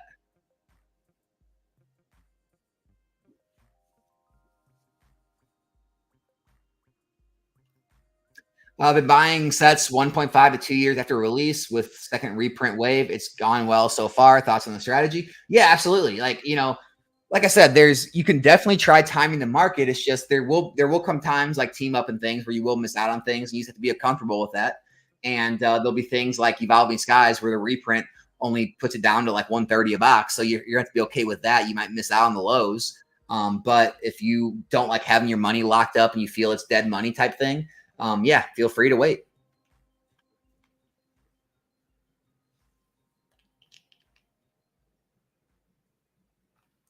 You missed it all, man. You missed everything, Boondock. Is the game of Pokemon collecting just collecting inexpensive modern singles now? This past week at Philly Convention, all the vendors had cheap modern singles. How do you make money with that? I don't know. I've said it before. I don't know how any of those vendors make any money. I think most people who vend at those conventions usually make, if they're lucky, like $1,000 to $2,000, maybe $3,000 like profit after everything's said and done, maybe. And that's like, $2,000-3,000. That's like if you're doing good. I think some of the people who don't like bring the right stuff and don't do well even make less than that. I don't know. I don't know. Like I said, I've reached out to countless people to share their financials with me, and no one will. No one who vends at Collecticons or shows will share their detailed financials of actual profits. And so I don't know. I don't vend, and no one will share the numbers. So I guess we'll never know. How many licks does it take to get to the center of a Tootsie Pop? The world may never know.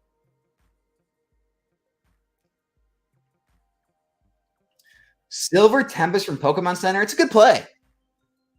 All those plays are good at Pokemon Center when the market's already higher. I like that play. If I wanted more Silver Tempest, I would.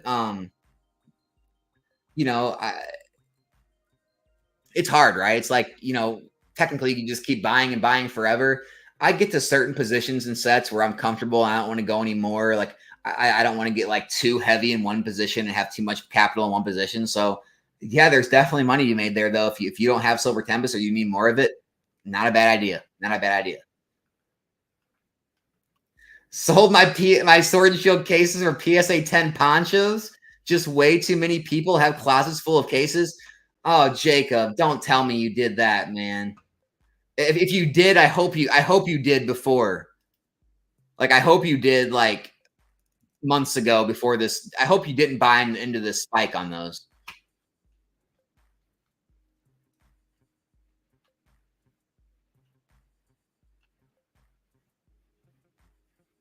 Yeah, like TT said, buying cards when they're hot is not the play. Like if you're buying in right now, dude, oof, that's really dangerous. That's really dangerous. That's like buying, tons of, Moonbryons and Garatinas at their highs. Like it's really dangerous, man.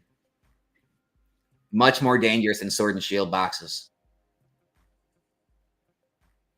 But I wish you the best with them. I hope you do well. I mean, I'm not rooting against you. I'm rooting for you. I'm very hesitant to, I don't know. Alex, when do you, it's time to sell your modern booster boxes? Different for everyone, man. Different for everyone. Do you need the money? If you don't need the money, where are you going to put the money that you think is going to do better? Do you, do you think something's going to outperform Sword and Shield going forward? Do you just want to like take away some of your risk, right? And kind of get some profits out so you can bring your cost basis down in the boxes. It's always a good plan. But like I said, I don't have like a certain price point or a certain percentage gain. I feel out the market right now. I just don't want to let them go. I'm not letting go of any Sword and Shield boxes. I actually thought about it because I've been auditing, I've been going through and auditing all my stuff. I've been thinking about selling off some of my loose ones, like just to kind of get down to just cases. And I've got some loose Evolving Skies. I've got some loose Fusion Strike, some other loose ones. I've been considering like, maybe I'll just sell a couple of these loose ones to kind of get the loosies out of here and take some money off the table, whatever. But no, I don't plan on selling any of my booster box cases right now.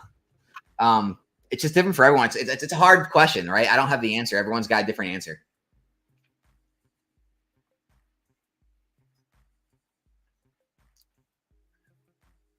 How many shelves you got? Enough.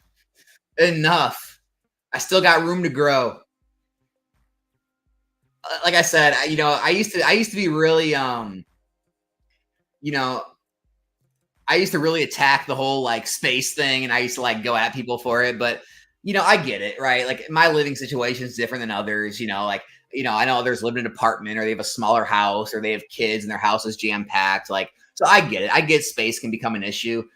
For me though, guys, like if space became an issue for me, I'd be so rich at that point that I wouldn't care, right? Like for me to fill up the amount of space that I have in my basement to store things, I'd be, I'd have multi-millions of dollars in Pokemon boxes. So space is never really going to be an issue. I got enough shelving, and I can always add more shelving, got tons of space, just not an issue.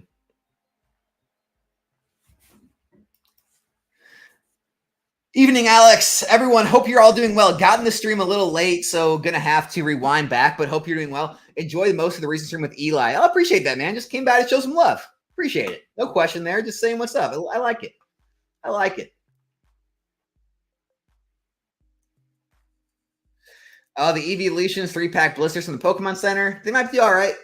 Again, might keep saying the same thing. I'll be a broken record. Just limit your position sizes in it. Just be careful moving into all those different items other than booster boxes. Booster boxes are always going to be the most liquid item. So, when I get these comments in my comments on videos, and I get these people that, they're upset with me and other Pokemon investing content creators and say we're scammers and, no one's going to be able to sell this stuff. My first question always, and a lot of them never answer, they never respond. But my first question is always, well, what do you got? What do you got? Because if you got booster boxes, here, start 7-day auctioning them on eBay. I promise you they'll sell, and they'll sell near full market price. Now, if you got a whole bunch of all these crazy random items that Pokemon prints, yeah, you're probably going to have a harder time getting out of them, and it's going to feel a lot less liquid in the future. So remember that, guys. If you haven't been through the other side of this yet, you haven't been through the selling side, you want to think about that when you're buying things, is how easy is this going to be to sell? The best way to do this, go back to early Sword and Shield, Sun and Moon, and XY, and look at like items. Obviously, we didn't have booster bundles back then, but they had tins, they had collection boxes, they had sleeved, they had 3-pack blisters, they had check lane blisters. They didn't have mini tins, but they had a lot of the same items you have now. Go back and look at how many of those sell per day, per week, per month. eBay, TCG Player, wherever. It's a lot less than how many booster boxes move. So just be careful going too heavy on those things.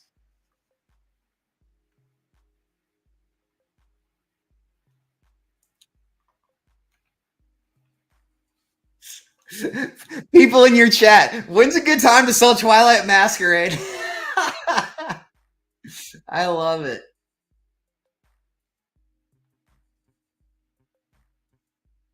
No, I don't know if they track the secondary market.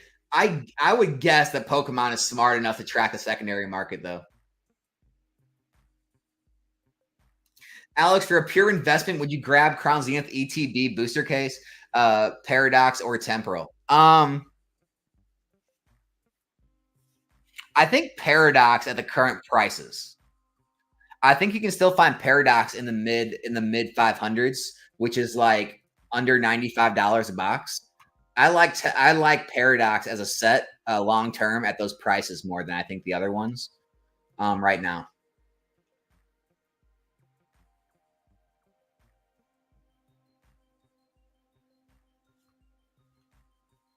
Hot take: he thinks 3-pack blisters and sleeve boosters will perform better than ETBs. It's possible. Anything is possible.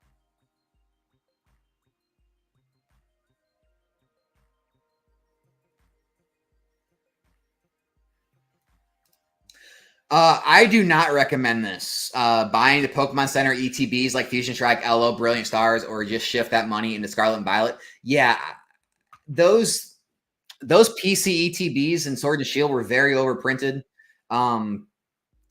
Very unlikely they're going to see a huge run up. They're probably going to trade like this, like a single packs do. Like they're probably going to be valued a little more maybe than what the single packs are valued at, but I don't think there's going to be any like special collector premium on those like people thought there was going to be. I think there's just too many and not enough demand. It's okay to have a lot of something if you have enough demand. It's just the PC ETBs guys, as much as people that love them don't want to hear this, it's a very niche market, right? There's very few people that actually collect those.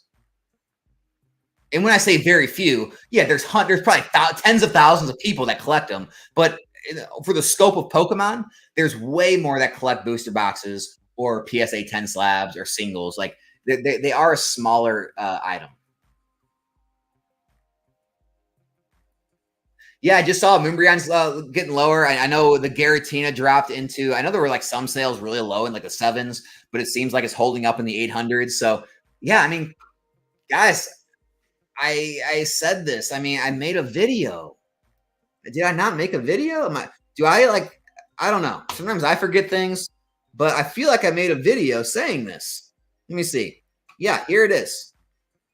Here it is. I made this video right here. I put beware Pokemon market correction panic incoming. And I talked about it. I said we're going to see the prices of a lot of the Sword and Shield booster boxes go stagnant, maybe even drop a little because people are going to be profit taking. We're going to see the alt arts give some back, anywhere from 5 to maybe 30% at the max, I would think, because, like they were topping out and they had seen the end of their run. This is just, guys, this is normal market fluctuations. That's what I think about it. It's normal market fluctuations. I mean, it was, I thought it was pretty easy to see this coming, but then again, I thought the 2021 crash was very easy to see coming, and you had tons of people who held through that or were buying into that. So I don't know. It just maybe I need to stop thinking that things are common sense and start like, I don't know. It just seems like common sense to me. Like seeing this coming was pretty easy. I don't know.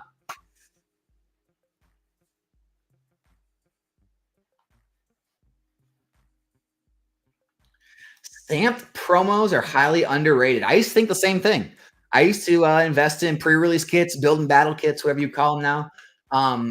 They just, not many of them really did the greatest compared to other products. And the stamp promos never really did the greatest either. They're just kind of, some of the Charizards are really good, like Evolution's Charizard, but, few and far between.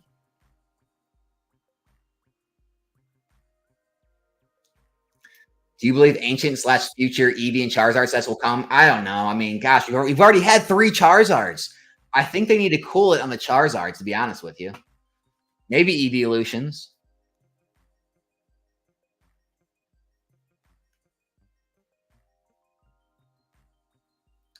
As far as things around being a seller, do you think you'll make a video on how someone would get a reseller's license or anything on the yeah, I mean, I can talk about setting up a business and getting a reseller's permit and you know, setting up your stores and stuff. I can definitely do something like that in the future. The how-to videos, they you know, they do poor out of the gate, but they usually do a lot better long term. Like I was just looking back, my how to sell Pokemon cards on eBay, that video was like my worst performing video. Like YouTube ranks your videos from 1 to 10 every time you like your last 10 videos. It was my like I think my 10 out of 10 video. It did terrible. It got like barely any views in the first 24 48 hours. But now it's like over 10,000 views. It's like surpassed most of my other videos. And so yeah, I mean I think there's those videos age a lot better. So yeah, I'll make more of those how-to videos coming up for sure. You know, it's like so like at first I thought like, oh, no one wants to see this stuff, so I stopped making them. But then I look back recently, I'm like, oh wait, maybe people out there do want to see this kind of stuff, so I'll make more of them. You know, it's like not every video is for everyone. I said that before. It's kind of hard to cater to a large audience all the time.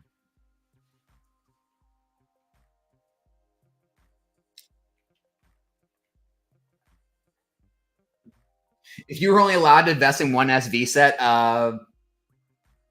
current prices, it'd be temporal. But Paldea has always been my choice from day one. That's why I went in heavy in Paldea.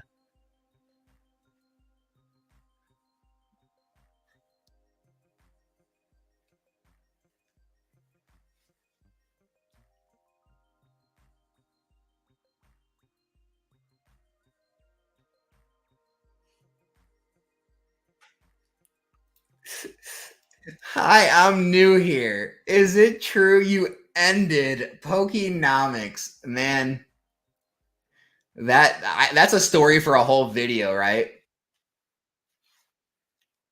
I miss our debates. I miss those videos. I miss those debates we used to have back and forth. Those were good times. Obviously, he didn't like him as much as I did. Um, yeah, and just everything that happened since then, it's been wild. But I don't know. I don't know why Pokenomics stopped making videos. To be honest with you, it was weird how after that last debate, he kind of pretty much left YouTube, other than like a sparse video here and there. But yeah, it is kind of strange, isn't it? It is kind of strange how that all went down.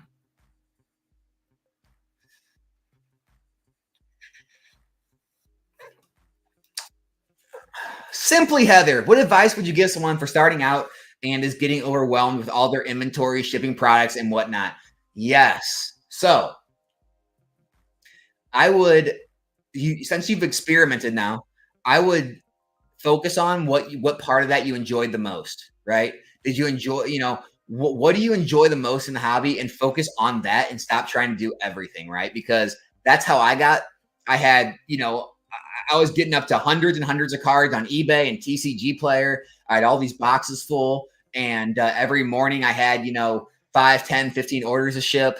And yeah, it's not even a lot. Like that's not even a lot, but it's just like that endless grind every single day, which some people like, right? Some people like that, that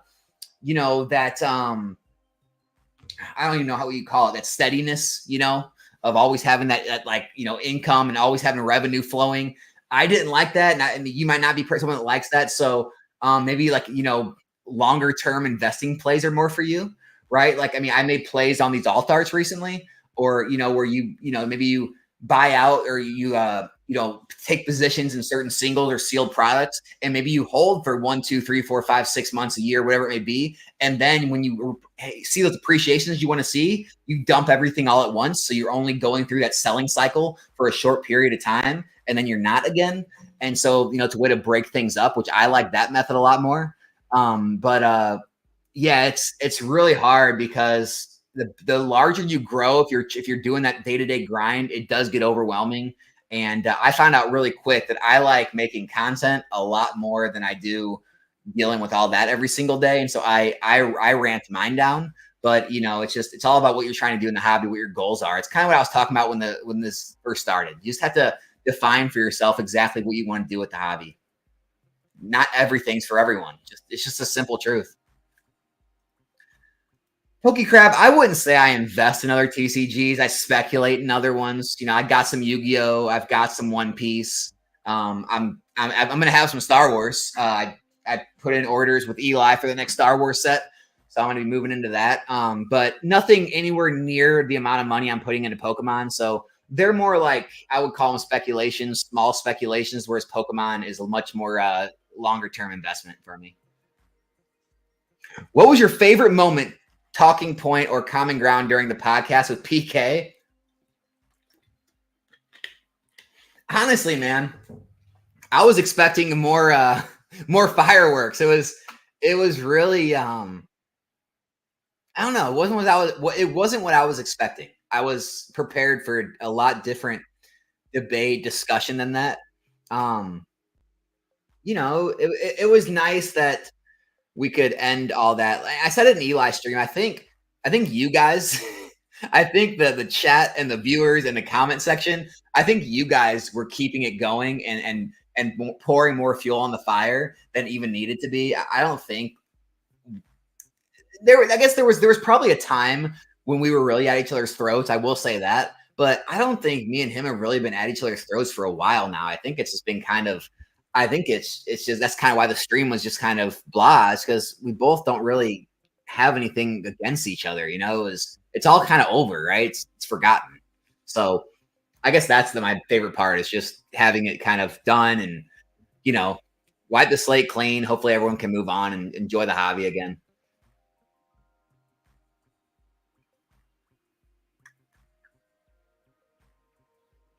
Stopped watching because of the PK beef after seeing that mature live. I'm back catching up with the great content. Hey, man, there we go.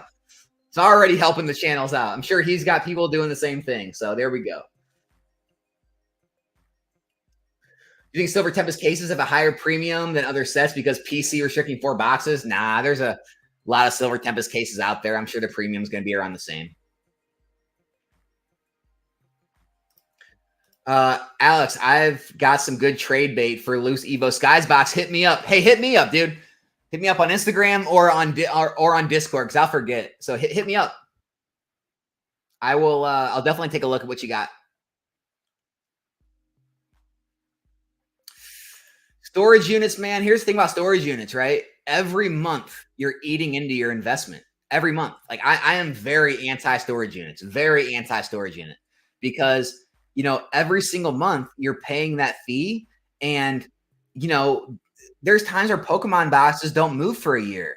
Well, now you've eaten so much of your investment away by storage fees that it takes you like 20, 30, 40% just to break even at that point. And then you got selling fees and shipping. I'm not about the storage unit game. If you have I guess hundreds of thousands or millions, maybe it makes it worth it. But anyone in like a normal level of investment, I can't see it being worth it.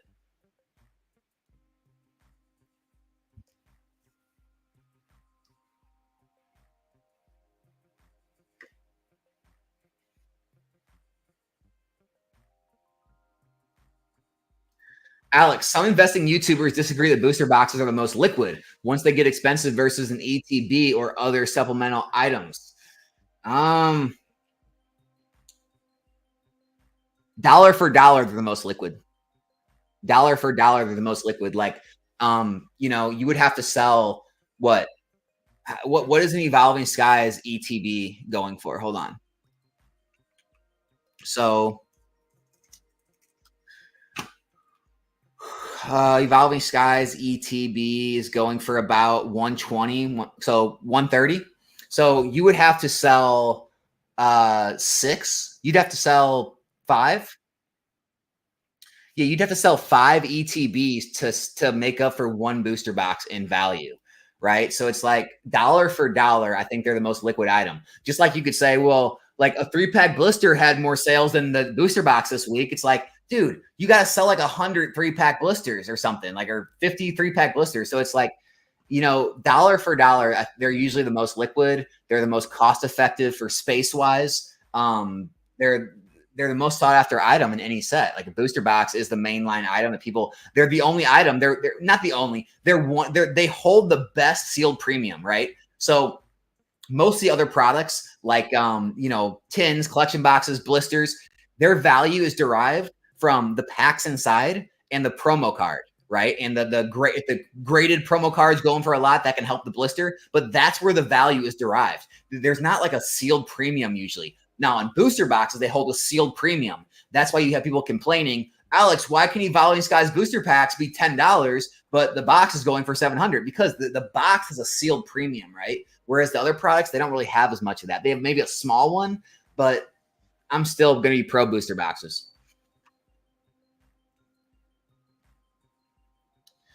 At any point in the live with PK, did you feel sorry for him? Feel sorry for him? You know, like maybe when he gave you his best shot and it totally. All right, man, we're not starting crap. I thought he was. It was going to be something about me being sorry or something. No, I didn't feel sorry for him. Why do you guys try this? Why do you guys try to bait me into starting crap?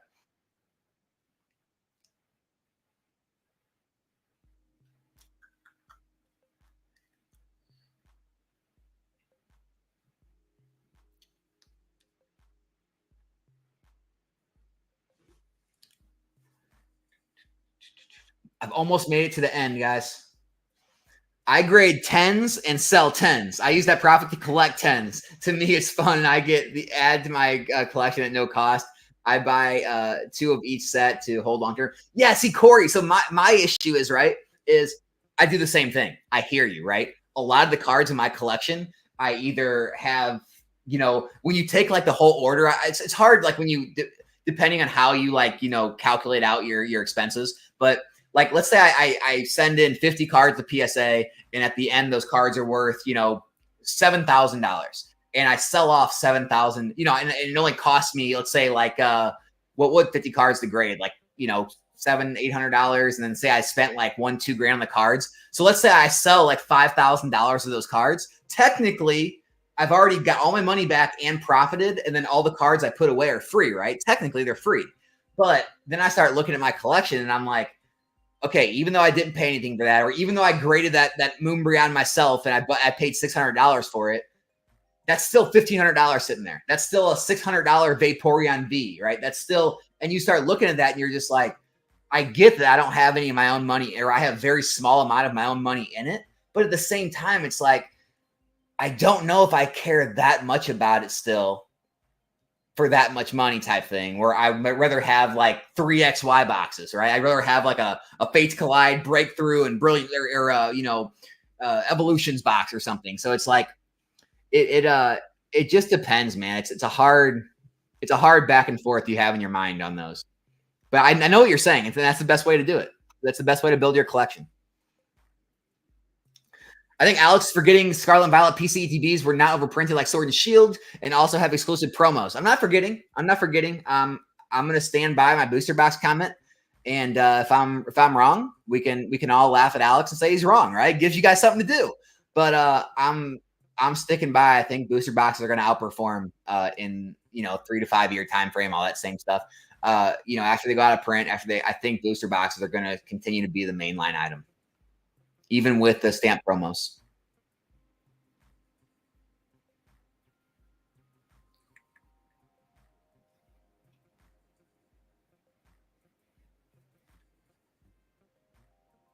Battle Styles. Hey, Alex. Battle Styles is doing good. Hey, DGen Collector. All right. I'm buying Scarlet and Violet case today.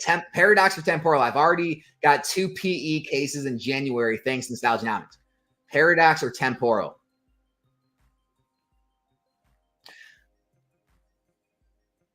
I like Temporal better as a set. I like the price point of Paradox better. If they were the same price, I would take Temporal. But I like Paradox at the price point better, and that it's a little older. I like how the price is staying low for longer. If it stays there long enough, maybe it won't get a reprint type thing. So I like Paradox. I gotta vent my frustrations with PSA and grading cards in general. I got a PSA 10 Moonbreon, I guess, recently. Super pumped. Obviously, it came back damaged in the slab with nicks in the corner. Any thoughts? Should I sell it? Um, Look, here's the thing. Going back to the generalities, right? Don't take anyone's advice in this chat, because all the people in this chat, they're way too deep in this hobby, right? You can't, all these people in this chat are mostly hardcore collectors. They're going to be like, oh, I wouldn't want a PSA 10 with a dot. I blah, blah, blah. I buy the card, not the slab. Here's the truth. The majority of people buy the slab. They don't buy the card. It's the truth, right? I don't think you'll have any trouble selling it. You can sell it on eBay. You can bring it to a live collecticon. People aren't going to like really inspect the card. They're just going to buy it, right? You'll have people out there that do that. But again, it's a small majority of the hobby that really care about all those things. I think you'll be fine either way, man. I really do. I have no problem selling my PSA 10s that are, you know, more off center than others or don't look as good as others. Always get full price. It's when you're in these echo chambers like this, with these real deep niches of the hobby where people are really, you know, hardcore about their collection, you're gonna find you're gonna hear a lot more lopsided answer. Everyone's gonna be like, "Oh my gosh, yeah, you're gonna get less. I would never buy that card that isn't, you know, actually a 10, or you know, all that stuff, or it's a strong 9, a week 9, strong 10, week 10 type stuff." But the majority of people, they just buy that number on the slab, man. It's the truth. It's the truth.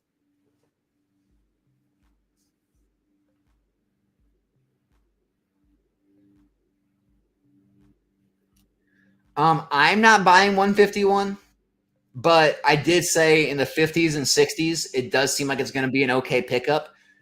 Just make sure you have a good time frame. I don't think it's going to be a slingshot, you know, right back up thing. I think it's going to be a long-term play if you do buy it. And we might not see $200 a box again on that for a long, long time. Just saying. I know everyone's budget is different, but at release date, how many cases do you get versus if there is a reprint, how many cases would you get, actual cases of percentage-wise? I usually get about 4. I usually get about 4 cases, is how many I get. But I usually get about, like, myself, like 8 to 10 cases because I open a bunch on my streams on Thursdays. But I usually try to put away 4 cases off the release.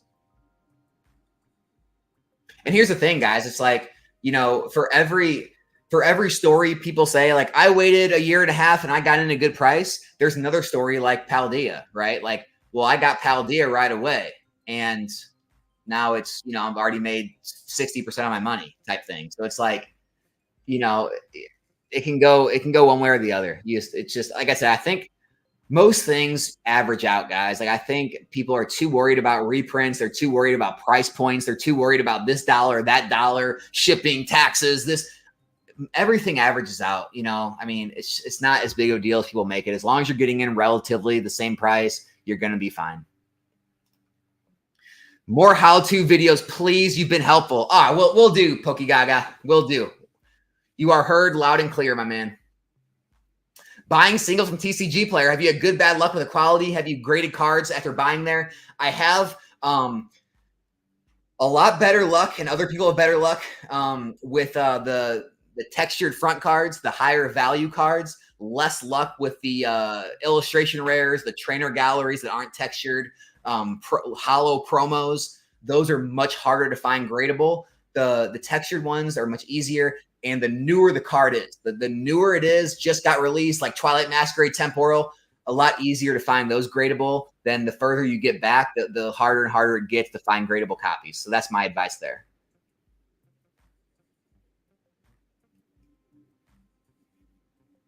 Alex, I bought a Facebook Market collection of a lot of XY sealed product at 70% of recent comps. Is that a flip play or sit on it? Hoped of some movement. I'm sitting on any XY that I pick up right now. I think the megas are going to do XY a big favor. So I'm holding XY, and I'm also holding Scarlet Violet singles. So that's where I'm at. Now that you squash a few PK, now try to squash a few Pokenomics. Yeah, I don't think it's going to happen. I tried to do that, and he yelled at me at the top of his lungs in the middle of a hotel room or hotel lobby at trade night. And it was very awkward, and we went back and forth, and I tried to calm him down, and I tried to squash things, but he didn't want any part of that. He insulted my intelligence. He insulted my IQ. He told me I didn't know what I was talking about when it came to markets. He told me a whole slew of different things. And there were people around. This story can be corroborated by multiple people that were standing around who watched this go down. It was very awkward. He did not want any part of trying to squash the beef. So I tried, right? I tried to come together, shake his hand, squash the beef. He wanted no part of it. So he's very unhappy with me from the old debates and things like that. So is what it is.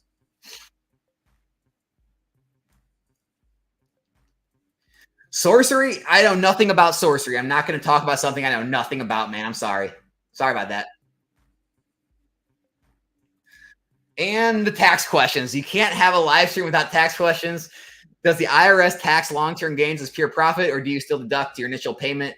Yeah, you do get to, if you're doing that kind of a deduction. Yes, you deduct what you originally paid for the item compared to what it's sold for after shipping fees and all that.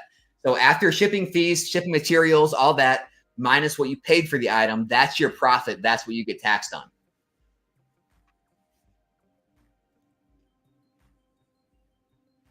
Who is Eli and where can we buy from him? Okay, so Eli is Pokemart USA. So type in Pokemart USA on YouTube. And I do a weekly live stream with him. He now runs a card shop, and he also has a distribution program. So you can pay monthly to have access to his distribution pricing on all the TCGs they offer. There's a whole slew of TCGs now, as well as Pokemon. It's not just booster boxes. It's literally every single item you can possibly buy. You get distribution pricing.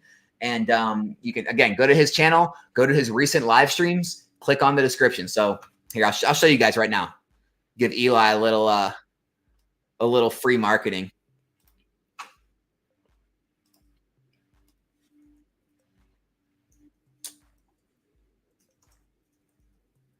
All right.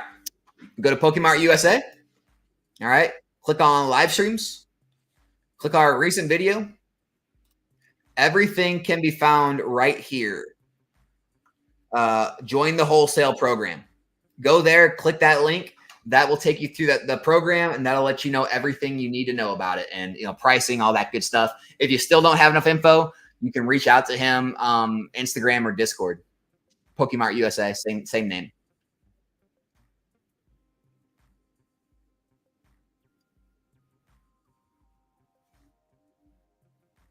Seems like your fans want you to have beef with other YouTubers more than you do. Man, it does seem like that. I agree.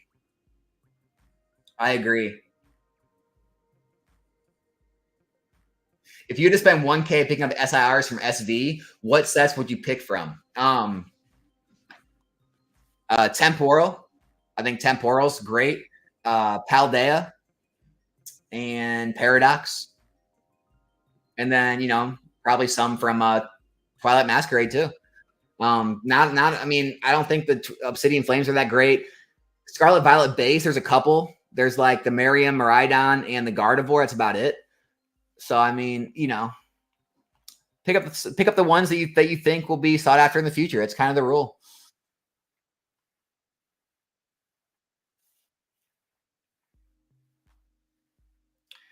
Guys, everyone keeps asking about Pokenomics. I've addressed it. Like we have very different views on the market, right? Very different. Jake's he's a pop report.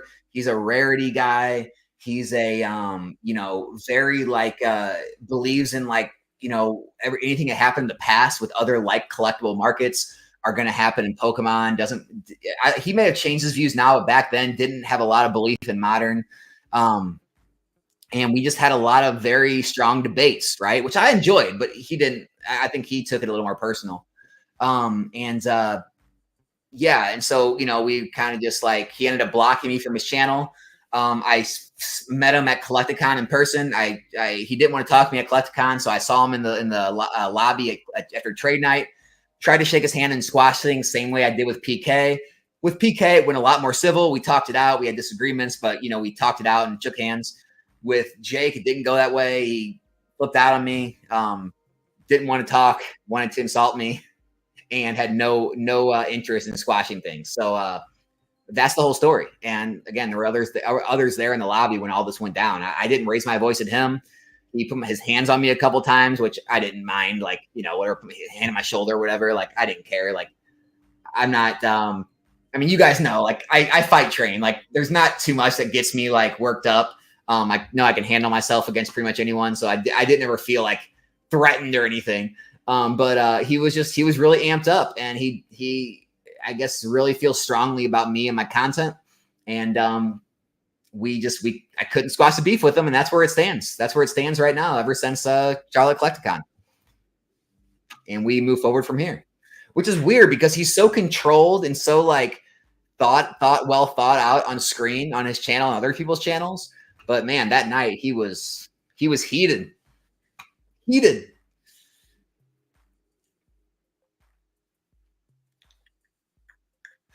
10 is a 10 is a 10, whether you like it or not. Absolutely.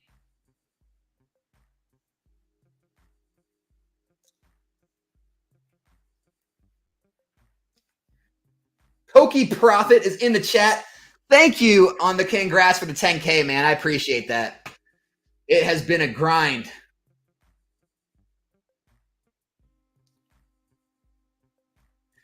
Marco's been subbed to you since you've had 100 subs, man. How about that? Marco's one of the real ones. Don't forget him, Pokey Profit.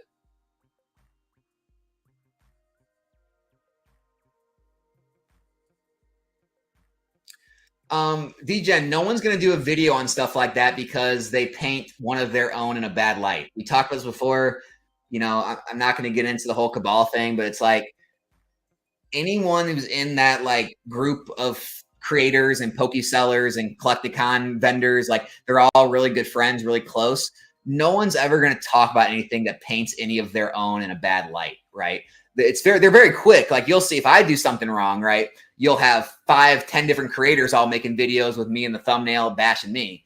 But yeah, it's just, you're not going to see anything bad being said about people like that. It just is what it is. I've accepted that. I've moved on. I have my own friend group. I just stay away from that group anymore. I let them do their own thing, let them, cabal and stuff. And I just, I stick to my own crowd.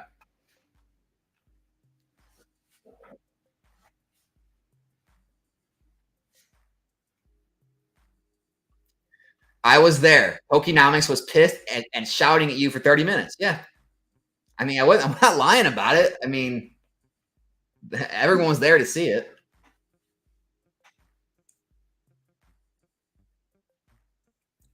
Yeah, I would definitely invest in their TCGs. I was planning on investing in One Piece. Like I was planning on continuing to go hard into One Piece, but it just got so messed up. I mean, sets started coming out of the gate at $200, and I couldn't find any of the stores or anyone like that could get it at reasonable prices for pre-release. And if you could, it was like a box. Like, and I couldn't find enough supply to be able to invest in the right price points, and so it kind of turned me off.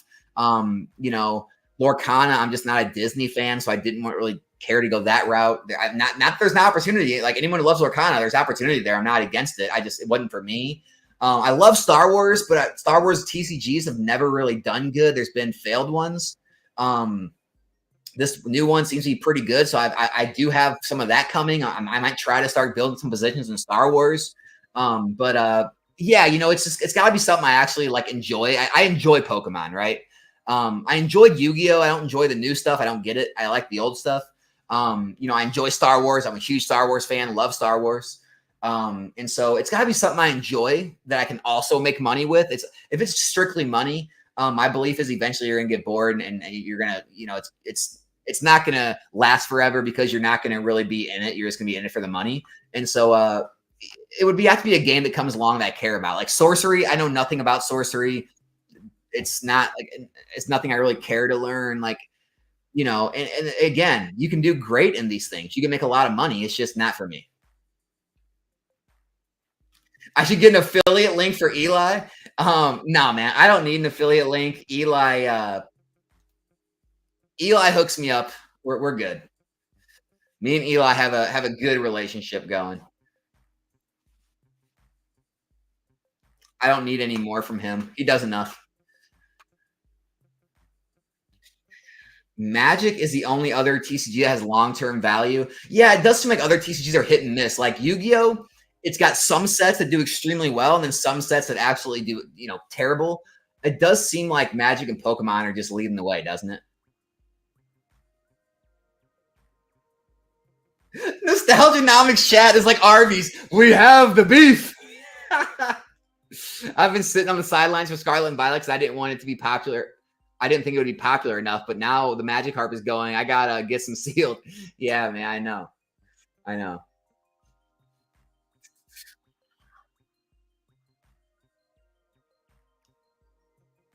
I'm not going to Charlotte. I'm going to Kansas City, New Jersey, and Chicago this year. Oh man, the New Jersey trip, it's going to be wild. So listen to all this stuff. Me and my wife are going to try and pack in up there. So first off, I have a friend who lives in Connecticut. I'm going to stay with him for a few days. We're going to play some golf. I'm going to roll. He does jiu-jitsu too, so I'm going to roll with him and the guys at the gym up there. Going to get some New Haven pizza, hit some of those places that Dave Portnoy always gives those high 9 grades to. That's going to be fun. But then me and my wife, we're going to hit up New York City, like Manhattan and stuff. We're going to hit up Collecticon, right? Collecticon's that weekend. We're going to hit up Atlantic City. I want to see the Dream Mall up there. I want to get to the Jersey Shore. Like, dude, we're going to try and squeeze so much in like a week and a half, 2 weeks that we're up there. It's going to be crazy. We're going to be going wild. But I can't wait, man. It's going to be a fun trip. So that's going to be like our big like trip this year. We're going to have like probably a 2-week vacation up there. And so not going to make it really to all the other Collecticons. I'm going to Kansas City and Chicago because they're just short drives for me. They're like 3, 4 hour, 5 hour drives. It's no big deal. But yeah, it's not going to make it to like Orlando or the other ones this year. And honestly, guys, like this is just me. And I'm not trying to like, I'm not trying to crap on anyone, what everyone else likes, because I'm just one person. Charlotte was just okay for me. I didn't really like Charlotte that much. Like the city is just all right. The venue is all right. I mean, there's nothing about Charlotte that makes me want to go back to it type thing. Like next year, I'll probably go to like Texas or Florida, like Orlando. Like I'll go to those ones. I don't see myself really going back to Charlotte, to be honest. New member, Carmelo. Appreciate you, man. City in Flames, not the biggest fan, man. Not enough hits. Not enough hits, and the Charizard's kind of lackluster compared to the other Charizards. Marco's an absolute Chad. What do you think of Charizard UPC sold on 5/24/24? Is it market manipulation? No. No. What happened was I'm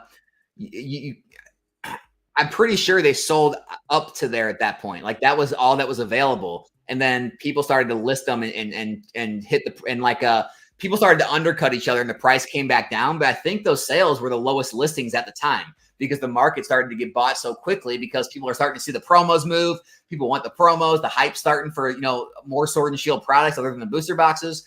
And so, no, I don't think it's manipulation. I think there was just too many people wanting it and not enough people had enough supply listed. And so now people are starting to list the supply they had that wasn't on the market. And it's just bringing the price back down for that price competition. That's all it is.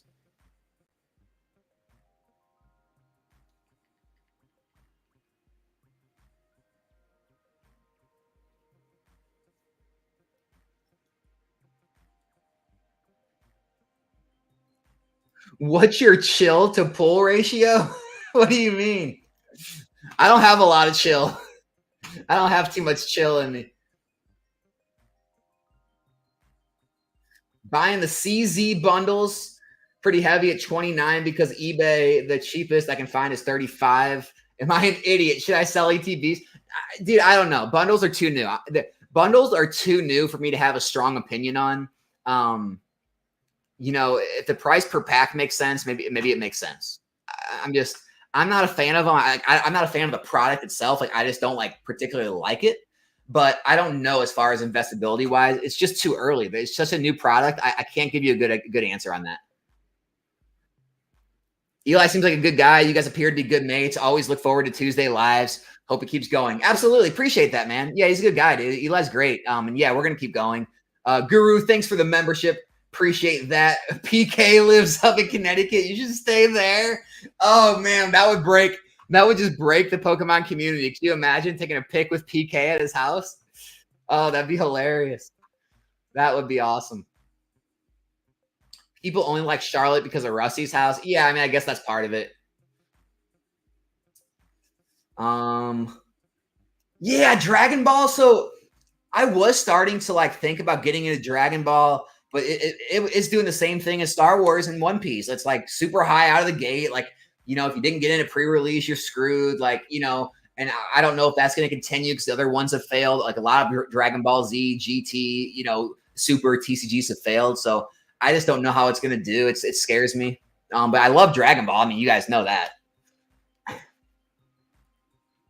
Guys, we made it to the end of the chat. We did it. I appreciate all of you showing up today on spending your Wednesday afternoon with me. I hope you guys got some real talk. Hope you got something out of it. Hope it helps kind of navigate your business, your flipping, your investing, your collecting, kind of figuring out what you want to do, what path you want to go, what path you want to take. A couple things. Tomorrow, 7 p.m. Central Time, we're having the box breaks. Got a whole slew, pretty much all the Scarlet Violet sets, ton of Sword and Shield sets. If you want to show up just to have fun and watch, or if you want to show up and get some packs, see you guys there. And also the link to my eBay, top of the description and pinned to the top of the chat. If you want to check it out, I got a lot of stuff at auction ending tomorrow and ending next week. Probably a lot of stuff you are going to, a lot of people might be looking to pick up, might be able to snipe it if the auctions end a little lower. Look, I threw them at $1 auctions. Anything could happen. And so maybe something to check out if you guys want to maybe pick something up and get a deal on my behalf. So be it. But that's pretty much all I got, guys. Onwards and upwards. I'll be back here in a new one soon. I am out.